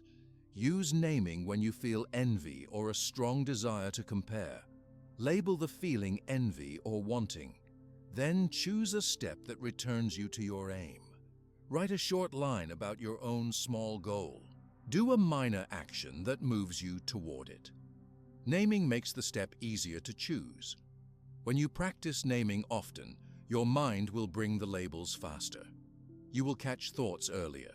That early catch saves energy. It stops long loops and quick reactions. It gives you many small moments to choose. These moments add up. Teach your team to use a simple label practice in short meetings. Ask everyone to pause for one breath if a strong feeling appears. Ask them to name the thought in one word and then to choose a short factual next step. This practice makes meetings calmer and more focused. Keep it short and simple for the team so people do not feel judged. Do not expect perfection with naming. You will miss many thoughts. You will follow some of them before you can notice. When you miss one, do not scold yourself. Notice that you followed it. Name it then. Make one small repair if needed. The practice is about return, not about never failing. Keep your labels short and easy to read. Use one word when possible. Use the labels that feel natural to you. Do not force words that sound strange. The simpler the label, the faster your mind will use it. You can change labels over time as your practice deepens. If you find the mind uses the same label too often, build a strategy for that label. For example, if worry appears each morning, set a morning plan that addresses the worry in one small way. If memory returns often at night, create a gentle evening ritual that helps you close the day. The label helps you find the right strategy. When naming leads to a clear action, do the action immediately if it is small. Small steps build trust in you. They show your mind that naming matters because action follows. When naming does not lead to a clear action, at least plan one small next step and place it on paper. The act of planning completes the naming cycle. Be kind to your inner child when a thought is old and raw. Name the feeling as simply as possible. Use the same calm breath you use in other moments. Then choose one small act of care, such as a short rest or a warm drink. Small acts of care will help the old feelings feel safer over time. When you name a thought that is also a good idea, do not stop it. Label the idea as idea or plan and capture it. Write one line. This saves the thought and frees your mind to return to the present. Capturing good ideas is part of the practice. Name thoughts about the future with a label that puts them in time. Say future worry or future plan. Then decide if you can do one step now. If you can, do it. If you cannot, set a time to return to it and move on. This keeps the future from taking your whole day. As your habit grows, you will notice fewer loud reactions. You will find yourself pausing to name a thought more quickly. Your choices will feel calmer. You will make more small acts that match your aims. The goal is not to stop thoughts. The goal is to see them and to choose one clear action that helps. Naming is a quiet tool that brings that choice into reach. When you feel ready, practice naming in more active moments, like a short meeting or a family talk. The moment will be harder, but the habit from quiet practice will help. Pause for one breath, name the thought, and then speak one calm sentence. The act will become easier with use. Keep the practice gentle. Do not push too hard. Use short 5-minute practices and small daily reminders. Let the naming step grow with steady repetition. Over time, the simple act of naming will change how you live with your thoughts. It will give you a clearer path to choose calm responses and to act with purpose. When you can stop a thought and pick one small action, you can also choose how to answer. Calm answers help you keep control. Calm answers help others hear you. A calm answer is short. It is clear. It does not grow into a long fight. You can learn to give calm answers with practice. Begin with a short pause. The pause can be only a breath. When someone says something that makes your heart move fast, stop for one slow breath. Do not speak immediately. The breath gives a small space. In that space, you can decide what you will say. The pause is a simple tool you can use anywhere, in a meeting, on the phone, or in a message. After the pause, breathe slowly for 2 or 3 breaths if you can. Breathe in for a count that is steady for you. Breathe out slowly. The slow breath lowers the rush in your body. It clears the sharp edge of a quick reaction. When the breath calms your body, your words will be calmer too. Name the feeling if that helps. Say the feeling in one short word. Say, I feel hurt. Say, I feel angry. Say, I feel surprised. Saying the feeling gives you one more small space. It tells the other person something true without long story or blame. Naming does not make the feeling go away. It helps you and the other person know where you are. Choose one short sentence to speak. Keep the sentence simple and true. Use I words.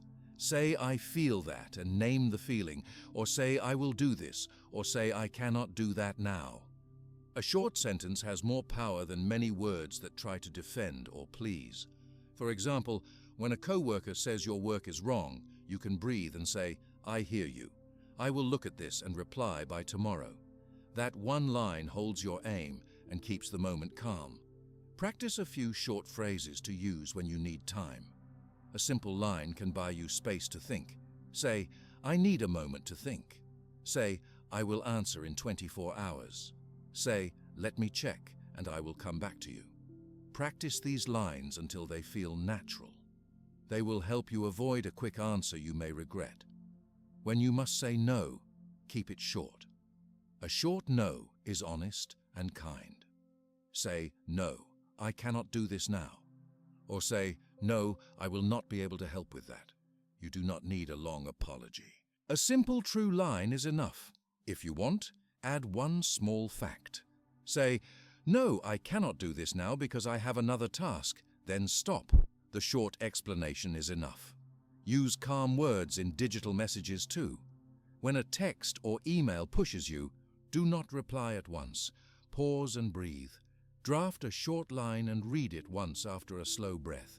Short messages are better than long defenses. You might write, I saw your message. I will answer tomorrow. Then send it. Delay helps you avoid long chains of harsh words. Train your voice to be calm. Speak slowly and clearly. Do not raise your voice. A calm voice helps others listen. It also helps you feel steadier inside. Practice your tone in small moments. Speak a short line aloud to hear how it sounds. If your voice tightens, breathe and try again. The calm tone will find you more often as you practice. Use simple templates for hard words. A template is a short sentence you can use when you need to set a limit or when you must answer quickly. For a limit, you can say, "I can do this part, but not the rest." For a repair, you can say, "I made a mistake, and I will fix this by doing this small step." For a refusal, you can say, "No, I cannot do that now." These short lines keep you honest and clear. Practice in low-risk moments. Try the pause and one short sentence with a friend who will help. Ask them to say something small that may push you. Practice the pause, the breath, the name of feeling, and the short sentence. Repeat this a few times. Low-risk practice builds your skill for harder moments. A short breathing routine before a hard talk helps. Breathe in slowly for a count that fits you. Breathe out slowly. Do this 3 times. Think of your aim in one short sentence. Keep the sentence in your head. Then go into the talk with your calm line ready. The short breath will help your voice stay steady. When anger is strong, use the pause to protect choice. If someone shouts at you, do not shout back. Pause for a breath. Say a calm, short line. You can say, "I will step away and we can talk later." Then take 2 or 3 slow steps away. Give both of you space. Calling time on a heated moment is a calm action that protects your plan. If a person blames you with the words you expect, you can use a short truth to stay safe. Say, "I hear you. I need time to think about this. I will return with one detail." Keep the details small. The truth builds a bridge to repair without a long fight. Practice how to name a feeling and then ask for what you need. For example, if a friend says something that hurts, you can say, "I feel hurt and I need a moment." If you need help with a task, you can say, "I feel overwhelmed and I need help with this part." The pattern of name and ask is simple. It makes your needs clear without long drama. Use the pause to stop quick promises. When someone asks for a favor and you think yes at once, stop. Pause and breathe. Ask yourself if the favor fits your aim. If it does not, give a short, honest line. Say, "I will not be able to help this time." If you can help a small part, say, "I can help with this part only." Short truth will keep your time safe. When a person presses you with emotion, you can reflect that emotion in a calm way. Say, "I see you are upset. I hear your worry." Then offer a small step. Say, "Let us sit and name one thing we can do now." Keep the proposal short. Action calms a tense talk. Teach your children to use a slow voice and short words.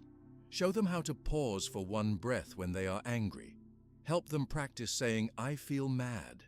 I need a minute." When children learn the habit, they will have a tool to stop a quick outburst. When a message on social media makes you hot inside, do not reply. Close the app for a short time. Breathe. If you must reply, write one short sentence and wait for a slow breath. Then read it again. If it still fits your aim, send it. If not, delete it. This small rule will stop many online fights. Use a small card with your short phrases. Keep it in your pocket or on your desk. Put your favorite calm lines on it. Read them in the morning and before you sleep. When you need a calm answer, look at the card and speak the line. The card helps your memory and makes your voice steady. Practice the pause and the short answer in meetings. When someone makes a strong point, pause for one breath. Say a short line that shows your aim. For example, say, "I will take this into account and I will reply by the end of the day."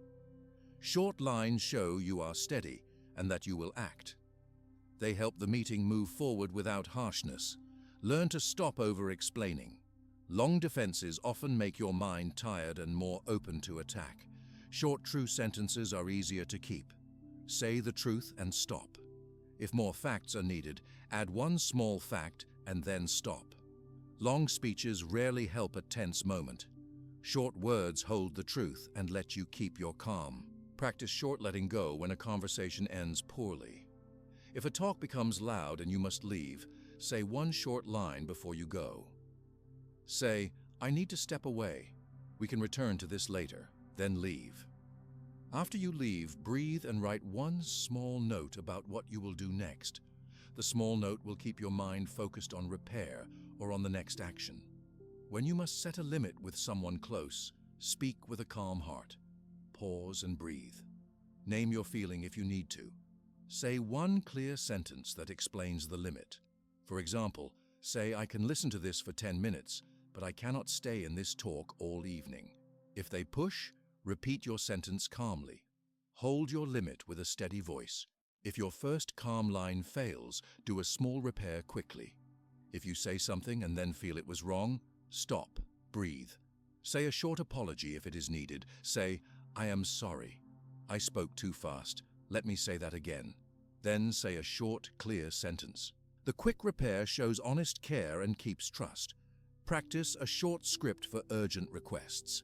If a boss asks for work at once and you cannot do it, say a short, true line. Say, "I need to check my day. I will tell you how soon I can do this in 24 hours. Then follow through. The quick pause and the promise to reply at a clear time reduce panic and keep your work honest. Use calm words when you disagree. Say, "I see it differently. Here is one small reason." Keep the reason short and fact-based. Then stop. Offer to continue the talk later if needed. Calm disagreement is better than a loud fight. It allows both sides to think and to change if needed. Practice a small breathing exercise before any talk that may be hard. Take 3 slow breaths. In the last breath, name your aim in one short sentence.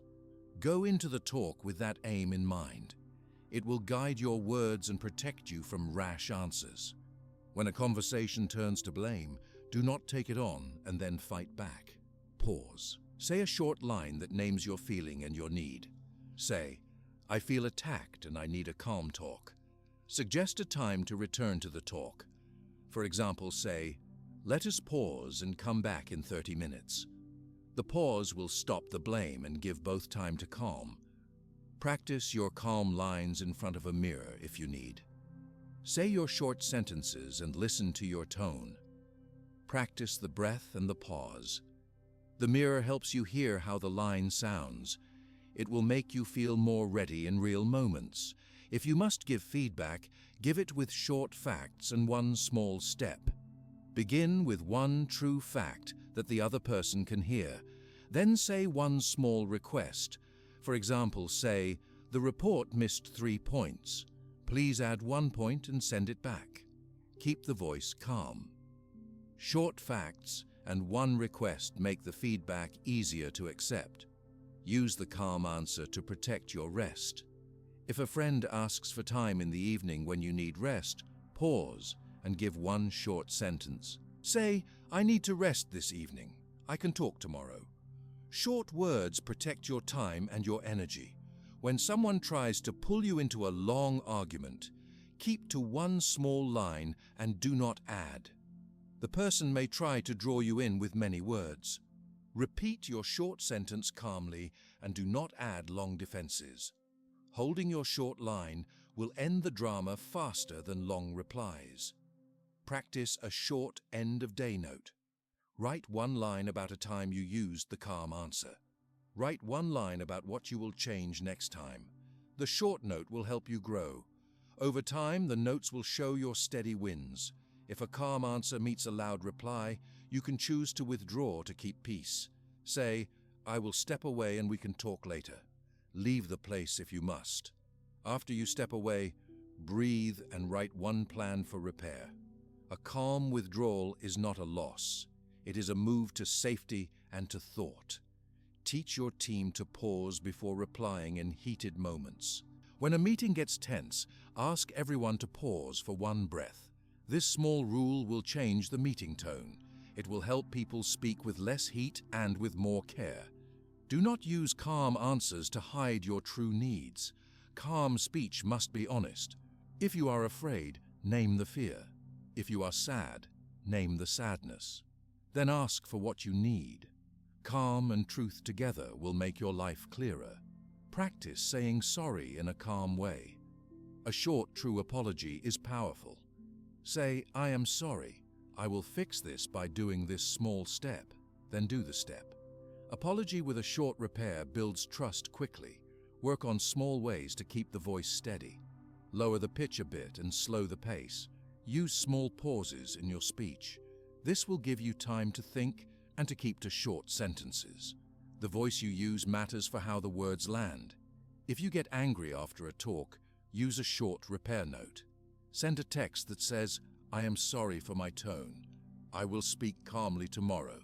Then rest and plan a calm talk. Small repairs show you care and that you mean to do better. Practice a calm closing line when a talk is done. Say, "Thank you. I will think on this." I will return with one answer. Short closings end a talk well and keep your plan intact. Remember that calm answers are a skill. You will not be perfect. You will speak quickly at times. You will forget to pause. When that happens, repair with a short truth and move on. Each repair teaches your mind to pause earlier next time. Slow work will change how others respond too. When you answer with calm many times, people will learn. You will not be drawn into drama. They will see your steady words and will trust you more. This change does not happen fast. It is the result of many small, calm replies. Use a short card with the line you will say in hard moments. Keep it in your pocket. Read it when you need it. The card can hold one sentence you can speak when you must stay calm. The physical card helps your mind remember the words. Keep a practice of 1 minute of calm speech each day. Say a short sentence out loud and listen to your voice. Breathe and repeat the sentence. This daily minute builds your speech skill. It will make real moments easier. When a calm answer makes a gap, use the gap to plan repair if needed. Write one short note about what you will do next. The note can be one line. It will hold your mind to the action you chose. Do not use calm words to hide anger, and then never address it. If anger is real, name it and plan one small action to address it. Calm speech is not softness. It is clear action. Practice calm answers with people you trust. Ask them to give you short challenges. Practice your breath and your short sentences. Ask them to give you honest feedback on your voice and your words. Use their help to grow. Remember that calm answers make small repairs easier. When you speak with calm, you keep the path open to fix a mistake.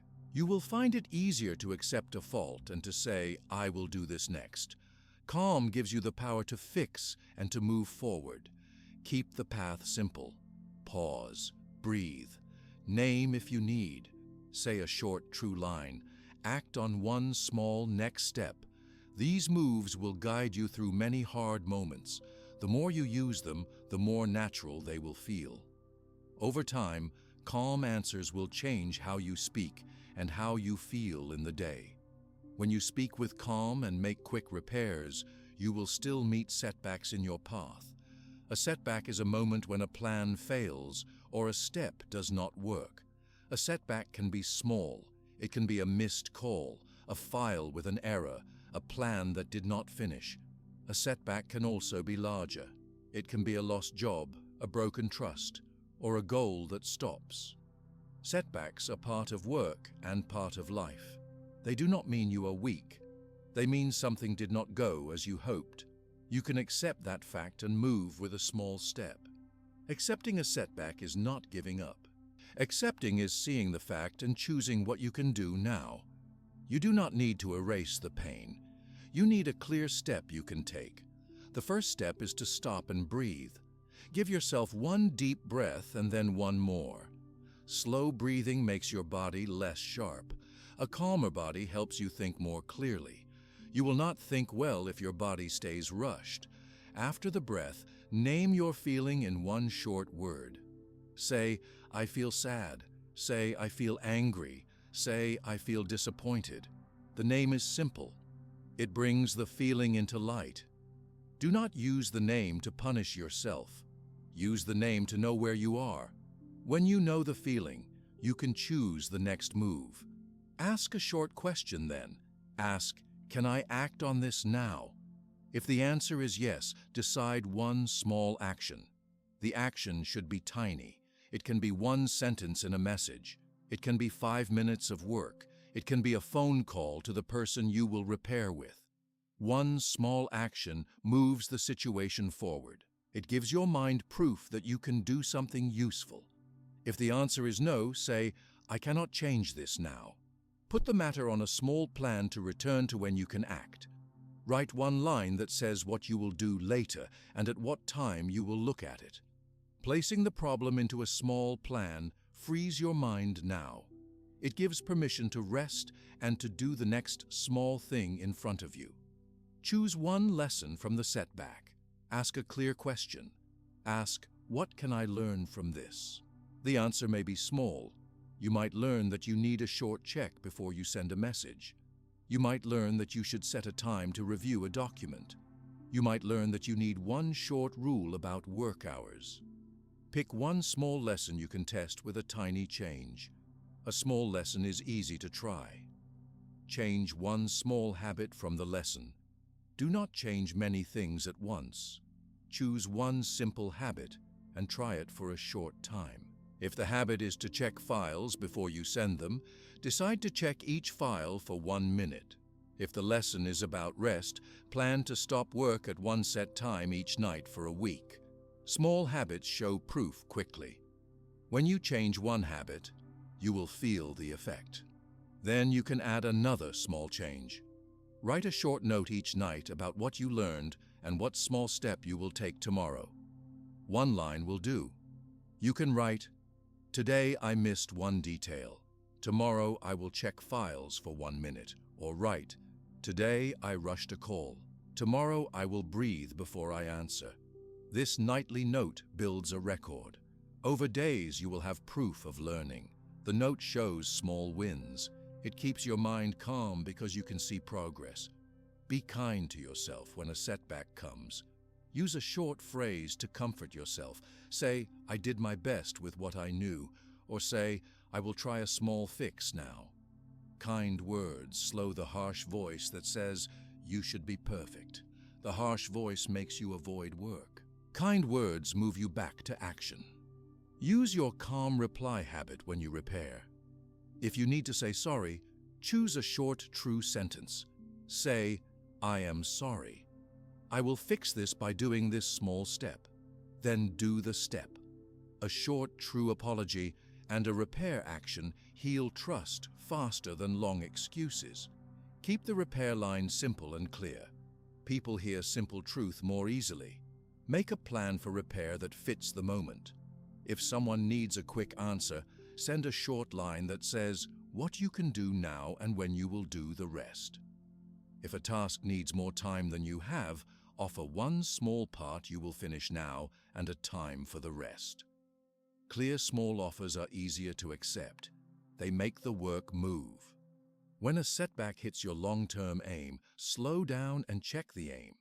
Do not change the aim at once. Ask, is the aim still true for me?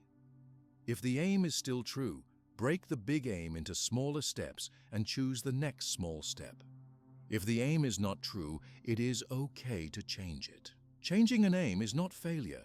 It is honest work to match your values and your life now. Keep a short rule to test big shifts. When a choice would change your aim or your path, give it time. Decide to wait for a clear fact or for one small trial before you change course. This waiting gives you facts to use and prevents quick changes from a single strong emotion. A small trial of 1 week or 1 month can show the truth better than a fast decision. Track small wins every week. Do not only note mistakes. Write one small success you had. A success can be one short step you did after a setback. It can be a calm talk you held. It can be one small habit you kept for a day. These small wins build proof that your work matters. When you see proof, your mind trusts the practice more. Ask for help when you need it. You do not have to fix every setback alone. Choose one trusted person to talk with about a mistake. Tell them the facts. Ask them one clear question. Ask, what is one small step you think I can take? Do not ask them to tell you your worth. Ask for a practical step. A good helper will give one small action and one fact to check. Then do that small action and see the result. When a setback comes from your work with others, be honest and clear. Hold to short truth. Say, I did not finish this as I planned. I will fix this by doing this small step. Then act on that step. When you are honest quickly, people can plan with you. They can trust your next small step more than a long story. Use a short pause before you make a big reaction to a setback. Take a slow breath. Name the feeling. Then ask the control question, can I act on this now? The pause and the question protect you from quick steps that will hurt more. Quick steps often come from fear. The pause brings you back to what you can do. If a setback hurts your plan for weeks or months, use a small plan each day. Make a short list for the day with only 3 items that you can finish. Do not put many tasks on the list. Do the 3 items.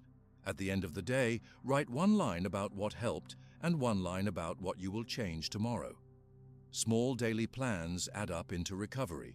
Be careful with guilt and shame. Guilt can be useful if it shows you a repair step. Shame often says you are not enough.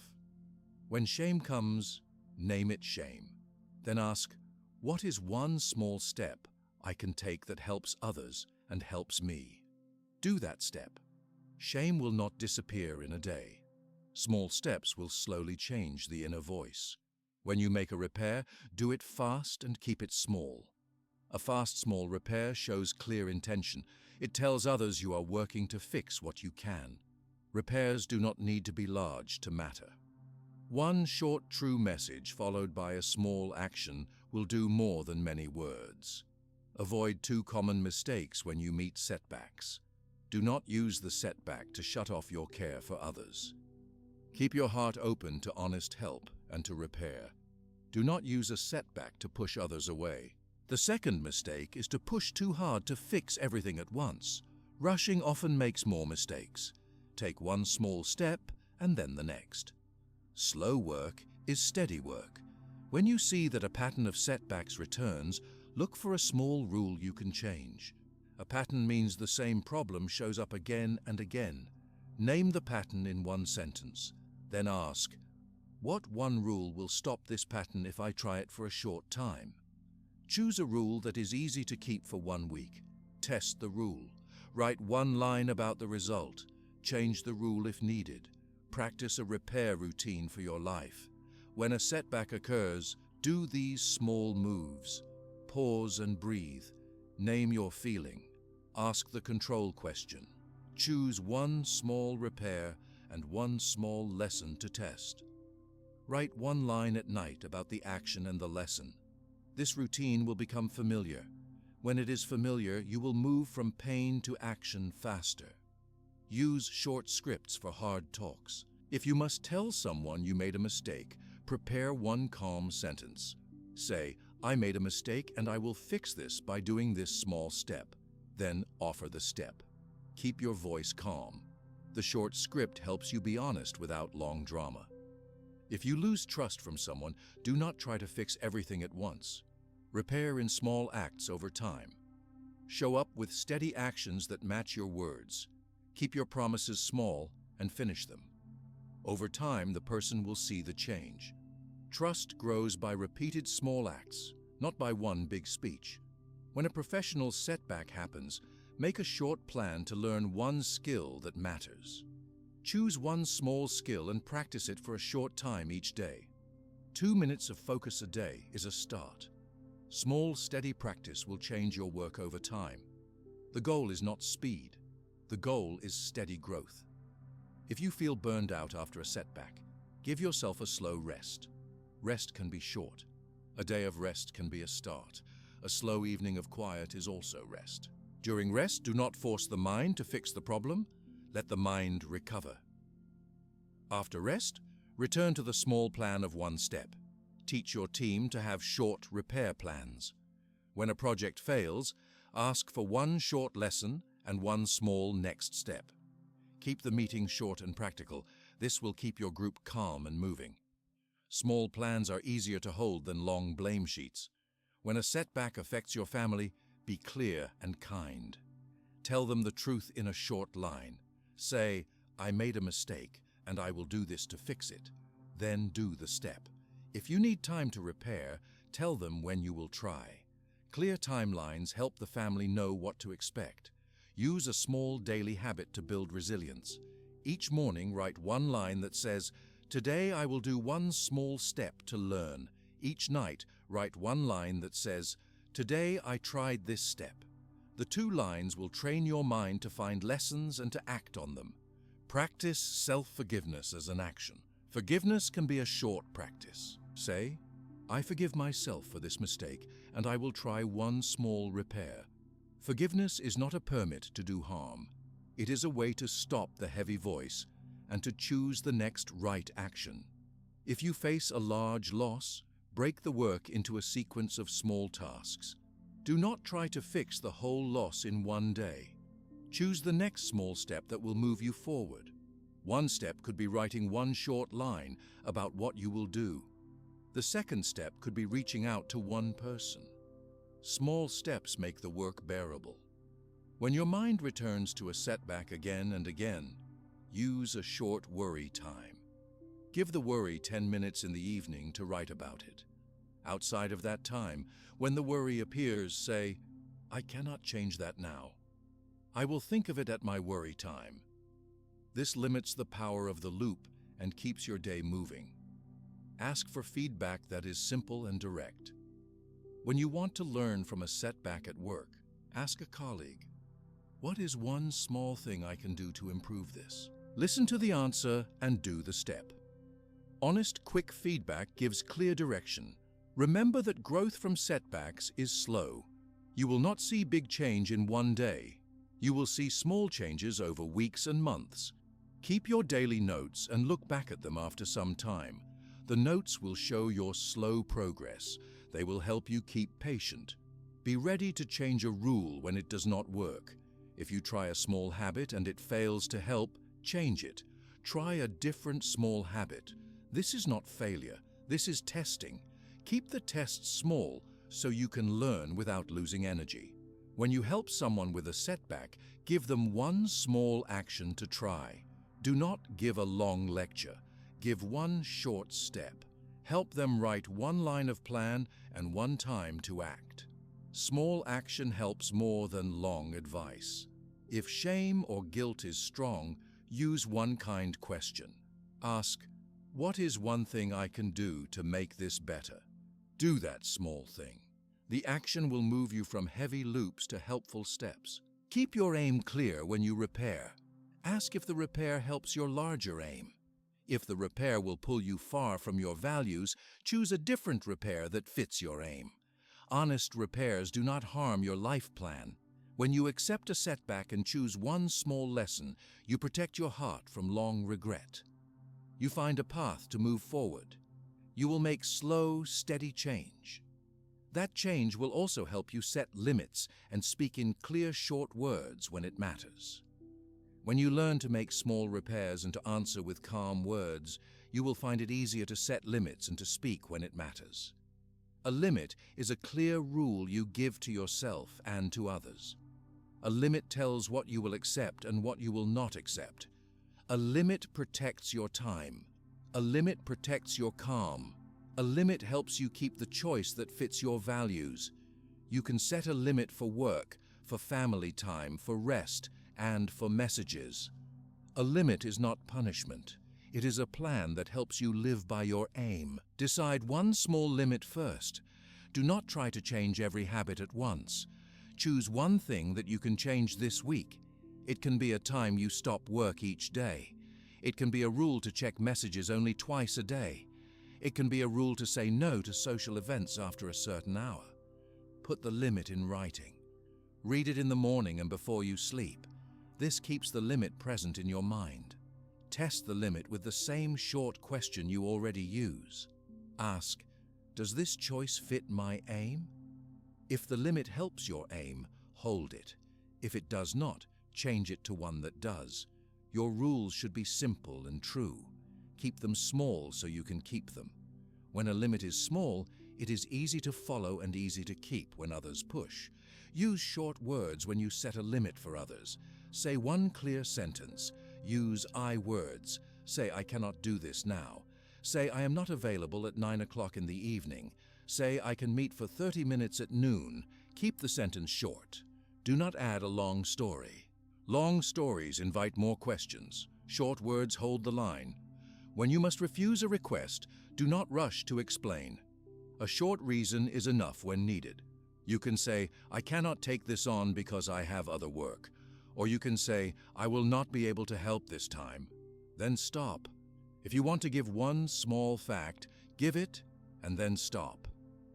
Short facts keep the talk calm and clear. Use a calm voice when you set a limit. Breathe before you speak. Slow speech helps you keep your words simple. A calm voice helps others hear the truth. Practice your voice in the mirror or with a friend. Say your limit line out loud until it feels natural.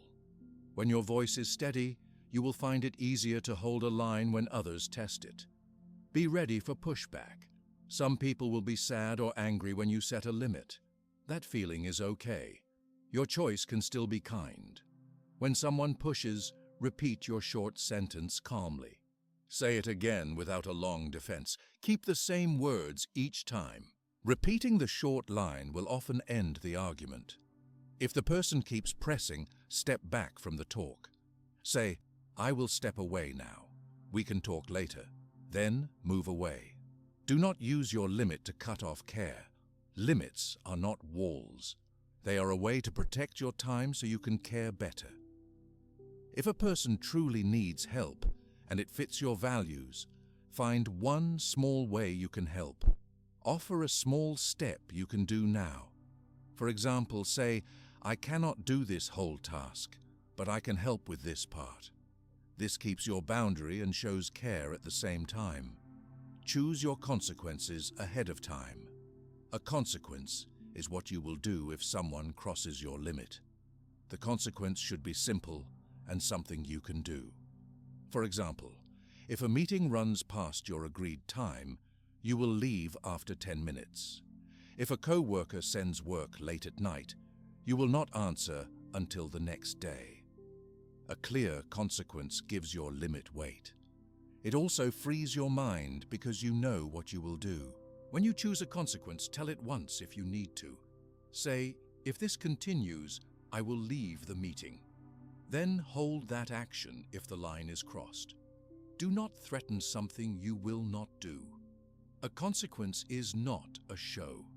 It is a promise you keep to protect your time. Keeping the promise makes your words true. Practice saying no in safe moments. Ask a friend to help you. Ask them to make a small request you can refuse. Say your no line calmly. Do this practice again and again until it feels easier. You can also practice in the mirror or in a short recorded video for yourself. Practice makes your voice steady and your hand sure. Write short scripts for common situations. Think of the most frequent requests you say yes to and create one short line for each. For a work request you do not have time for, write, I will check my schedule and tell you by tomorrow. For a family invite you cannot accept, write, I will not be able to join this time. Thank you for asking. Keep the scripts small.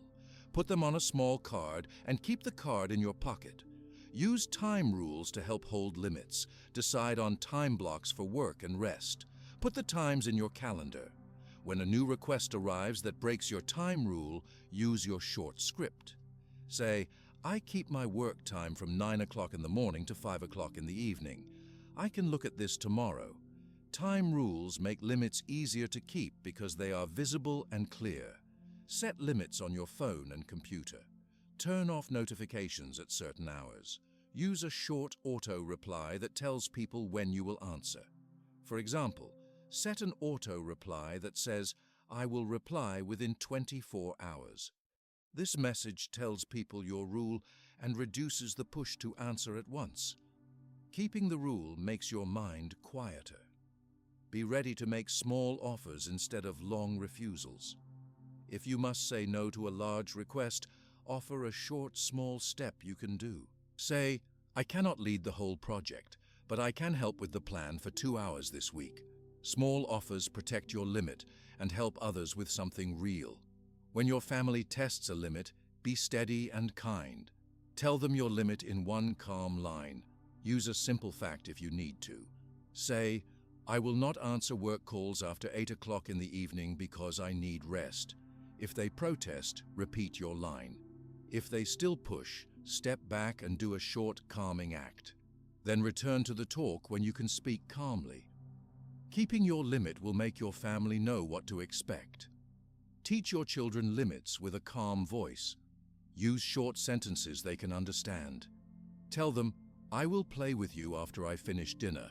Or say, we will have 1 hour of screen time this afternoon. Keep the plan simple and the time clear. Children will follow a clear rule more easily than a long list of reasons. When a boss asks for more than you can do, use a steady short script. Breathe. Say, I can do this part by the end of the day. For the rest, I will need more time. Or say, I can take this on if we move another task to next week. Speak plainly and give one clear fact about your limits. A short fact helps your boss make a decision. Do not let guilt decide your limits. Guilt is a feeling that may ask you to do too much. When guilt rises, name it and pause. Say to yourself, I feel guilty. Ask the control question. Does this request fit my aim? If it does not, say no with a short, true line. You will help more in the long run when your work is steady and real. Plan a small repair if your limit hurts someone. If a person needs more from you than your limit allows, give one small act that helps and say when you can do more. For example, say, I cannot help with this whole task, but I can call for 10 minutes now to guide you. Then set a time when you can give more if it fits your plan. Repairs show care and keep your limit honest. Use a calm exit plan for talks that break a limit.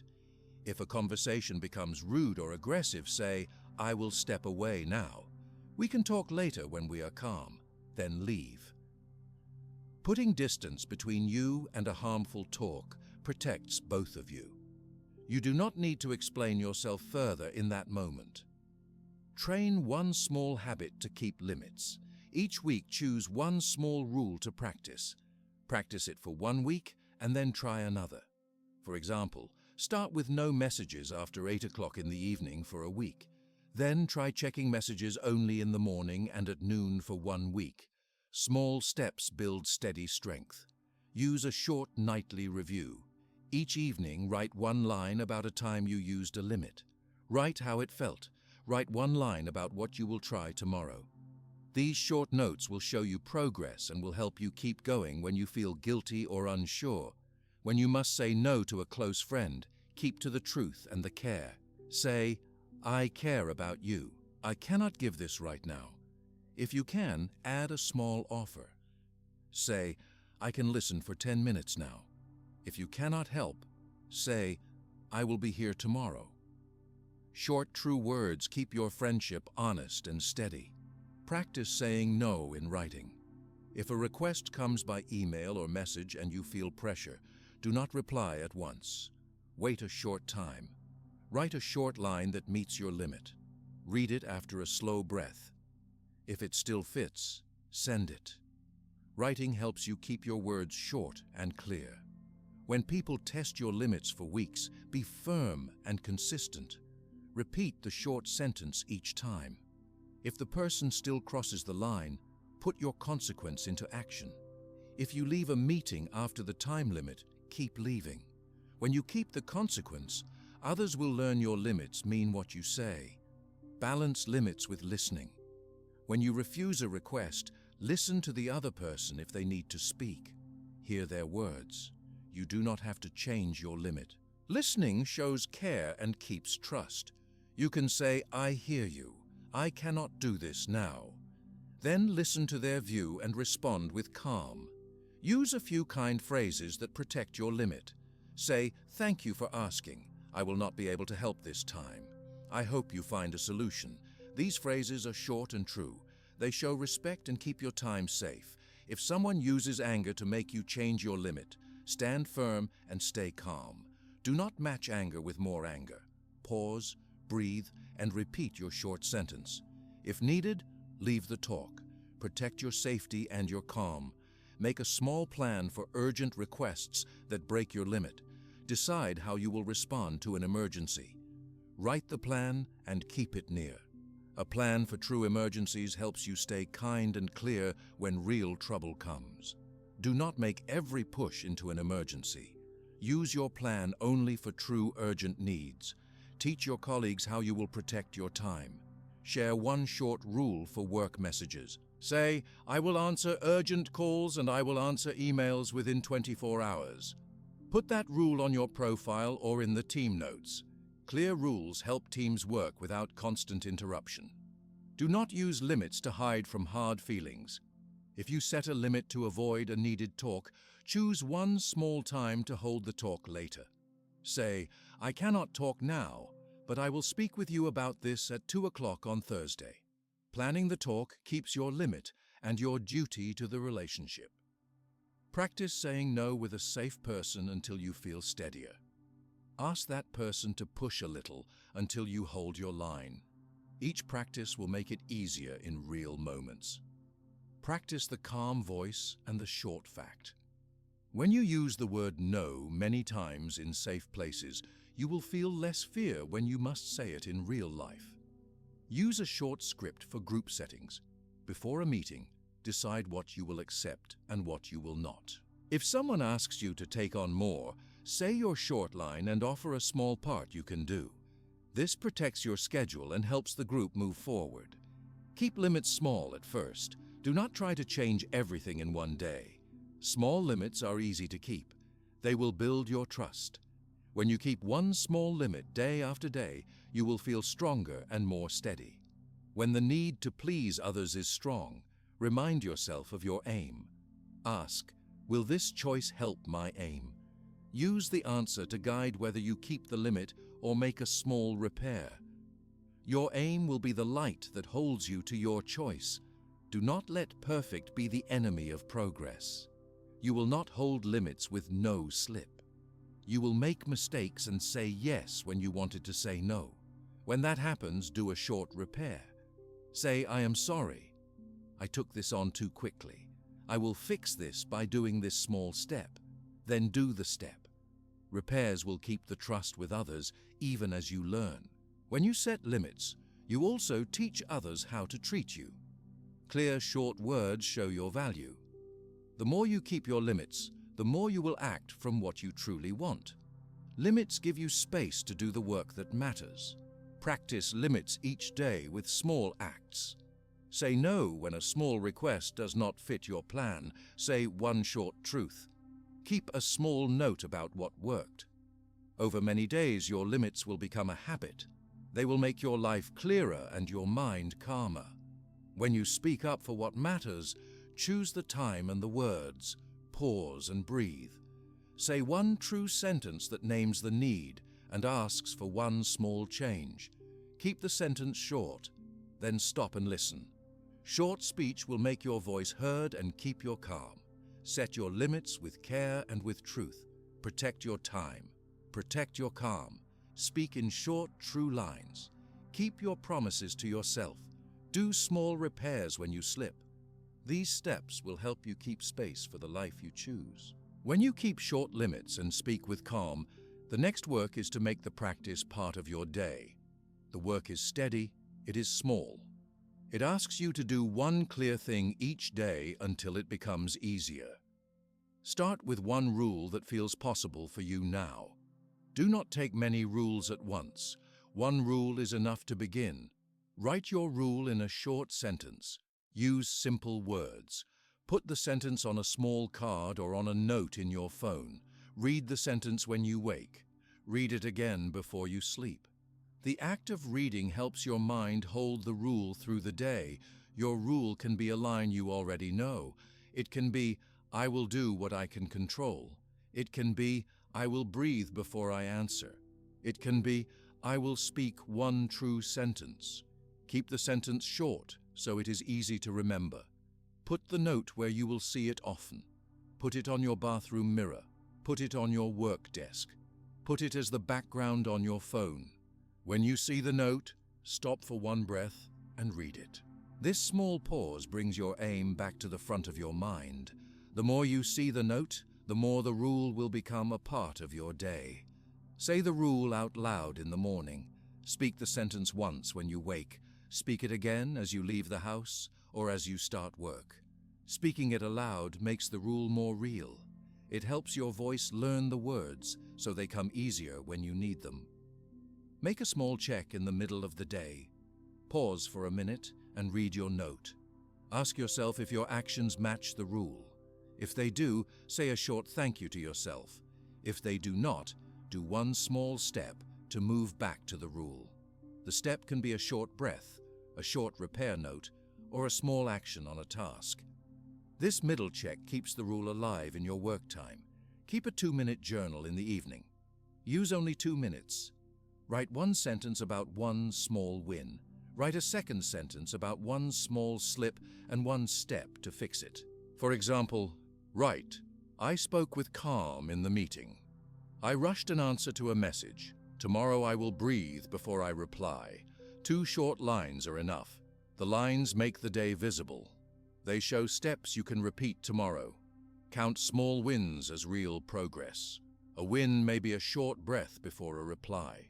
A win may be a quick repair after a mistake. A win may be one no that you held gently. A win may be one quiet moment when you did not chase the mind loops. Mark the win in your journal. Mark one win each day if you can. Small wins add up faster than you might feel at first. Set one weekly review time. Spend 5 minutes in that time to read your notes for the week. Look at the wins you wrote.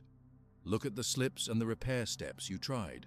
Ask a simple question in that 5-minute review. Ask, what one change will I try next week? Choose one tiny step and write it on your card. Keep the review short. The aim is to notice progress and to pick one small change for a new week. Be patient with time. Change is slow. The mind has old ways. It will not change in one day. Trust that small actions done many times will change your daily shape. If you practice for 1 week and feel no big shift, keep going. Your small acts are training your mind. They will show proof in time. Make your rules tiny at first. A tiny rule can be to pause for one breath before you answer a message. A tiny rule can be to write one sentence in the evening. Tiny rules are easier to keep. When you keep a tiny rule every day, you build proof that you can keep more. Add another tiny rule only after the first one feels steady. Use short reminders that fit your life. A phone alarm that says, pause and breathe, can help when your day is busy. A small sticky note on a corner of your desk can remind you to speak truthfully. A single card in your wallet can be read quickly when a moment gets loud. Choose reminders you will use. The physical act of seeing a note will bring your mind back to the rule. Practice the rule in low-risk places first. Try it with a friend or in a small meeting where you feel safe. Use the pause and the short sentence you plan to use. Practice until your voice feels steady. When the rule works in low-risk places, it will be easier to use the rule in harder moments. Link your rule to a daily habit you already have. Read your note after you brush your teeth in the morning. Read it before you turn off the light at night. Linking makes the habit easier because you do it in the same moment each day. Keep the link small so it does not feel like extra work. Teach the rule to a friend who will try it with you. Ask them to check in once a week and to ask how the rule is going. You do not need their approval to live by your rule. You only need a small, steady friend who can help keep the practice. The check-in will feel like a short nudge and not a test. Handle slips with kindness. When you break a rule or when you react quickly, Do not make a long, harsh speech to yourself. Pause for a breath. Say one true line to yourself like, "I tried and I will try again." Then do one small repair step if you can. A quick repair can be a short message that says, "I am sorry. I will fix this today." Repairs are actions that show you care more than long apologies. Do not use the rules to close your heart. The aim of the practice is honest care, not coldness. If a person needs help that fits your values, find one small way to help that keeps your rule or that adjusts it truthfully. If a need is deep and you can help within your limits, do so with a short act. If a need asks you to break your rule in a way that harms your aim, explain gently and offer help in a way that you can do. Keep your care real and your rule honest. Do not push yourself too hard at the start. A strong push will burn your energy. Begin slow. Practice one tiny rule for 1 week. If it works, keep it for another week. When the rule feels steady, add one more tiny rule. The work is not to change overnight. The work is to repeat small acts until they become easier. Learn to change a rule when it does not fit. If your rule is too hard to keep, make it smaller. If your rule does not help your aim, change the words. Rules should guide action, not cause long stress. If a rule makes you feel bad more often than it helps, alter it. The change is not failure. It is honest tuning of your practice. Set limits on practice time. Do not live only in the practice. The aim is to bring calm into life, not to make practice your whole day. Choose a short morning ritual and a short evening ritual. Give the rest of the day to your work, your family, and your life. Small practice moments will ripple out into the day, even when you do not focus on them each minute. Keep short scripts ready for hard moments. A script is a short sentence you will say when you need to set a limit or to ask for time. For example, keep a sentence that says, "I need a moment to think." Keep another that says, "I cannot do this now." Keep them simple. Read them in the morning so your voice remembers the shape of the words. Track slow change by looking back at your notes. After 1 month, read your 2-minute journal each night and your weekly reviews. You will see small lines that show progress. You will also see repeats. Those repeats are clues. They tell you what to change next. Use what you learn to make one small plan for the coming week. Make small habits for repair and rest. When you have a setback, choose one small act to repair and one small act to rest. The repair might be a short message that says, "I will fix this by doing this small step." The rest might be a short walk or to turn off devices for a quiet 15 minutes. Small rest helps your mind return to the rules with more calm. Ask for practical feedback from people you trust. Do not ask for praise. Ask for one small fact about how your choice looked to them. For example, ask, "Did my answer sound calm in that talk?" Or ask, "Did the limit I set feel clear?" Use their short fact to tune your practice. Facts help you learn without needing long approval. If you feel stuck, pick the smallest possible next step. When a task feels too big, find one action that is so small you cannot avoid it. It can be one sentence in a draft, one short call to send, or one text to repair. Doing a tiny step will move your mind out of the stuck place and will show you the next small move. Use your breath as a daily tool. Breathe for one full, slow breath when you wake. Breathe 3 slow breaths before you speak. Use the breath to slow the rush of thought. The breath is short and free, and it brings the mind back to the rule. Avoid 2 common mistakes that can stop your practice. Do not use the rules to shut off your care for others. Do not use your limits as a reason to avoid helping when your help will truly matter. The practice asks you to be honest, not cold. If you cut off care because the rule feels easier, adjust the rule to include one small way to help that fits your aim. The second common mistake is to push too hard at first. Many people try to change everything in one day. That drive will make them quit early. Begin with small acts and grow them slowly. If you feel tired, stop. Rest. Be kind to yourself.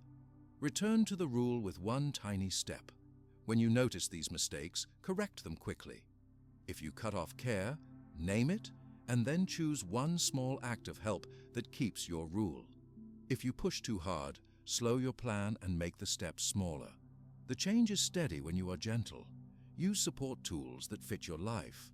A short alarm, a sticky note, a card in your wallet, or a pen and a small journal will help. Choose one tool and use it every day. Do not buy many tools and then stop using them. One small tool used often will help more than many tools used once. Practice kindness with yourself when the rule breaks. If you fail a rule many times one day, do not make a long punishment list. Instead, pause, breathe, and write one repair step. Then do one rest act and try one small repeat of the rule the next hour. Short kindness and short repair make steady progress. Teach the practice gently to others. Show them your small note. Read it together one morning. Practice a pause and a tiny script with each other. Keep the lesson small and repeat it often. People learn habits by doing a short action many times. Keep a clear sleep and wake routine. Read your rule at the same time each morning. Read it again each night before bed. The rhythm of reading the rule will make the habit live inside your day. Over time, the reading will feel natural and the practice will be simpler.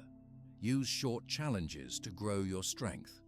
Try one rule for 1 week and see what changes. After 1 week, add one more tiny rule if you feel ready. If not, keep the rule longer. The aim is steady work, not speed. When other people test your rule, hold it with calm words. Say the sentence you practiced. If they press, repeat it calmly. If they still push, step away for a short time. Return when you can speak with calm truth. Holding your rule will teach the people around you how to treat your time. If you forget to do your practice in a busy day, do not give up. Pause for a deep breath and read your card now. Do the 2-minute journal in the evening. A single small act will bring your day back to the path. The practice asks for return, not perfection. Remember the main aim. The practice is not a way to force yourself to be hard or cold. It is a path to calmer days and clearer choices. It is a way to spend less time chasing other people's views and more time doing the steps that matter to you. Keep the work simple. One rule, one card, one morning reading, one 2-minute night note, one weekly 5-minute review, and one small rest step when you need it. These small acts done many times will change your day. Over time, you will notice quieter mornings.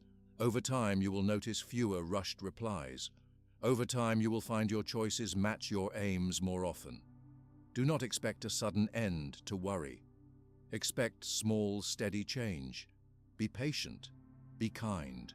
Keep the practice simple and return to it one day at a time.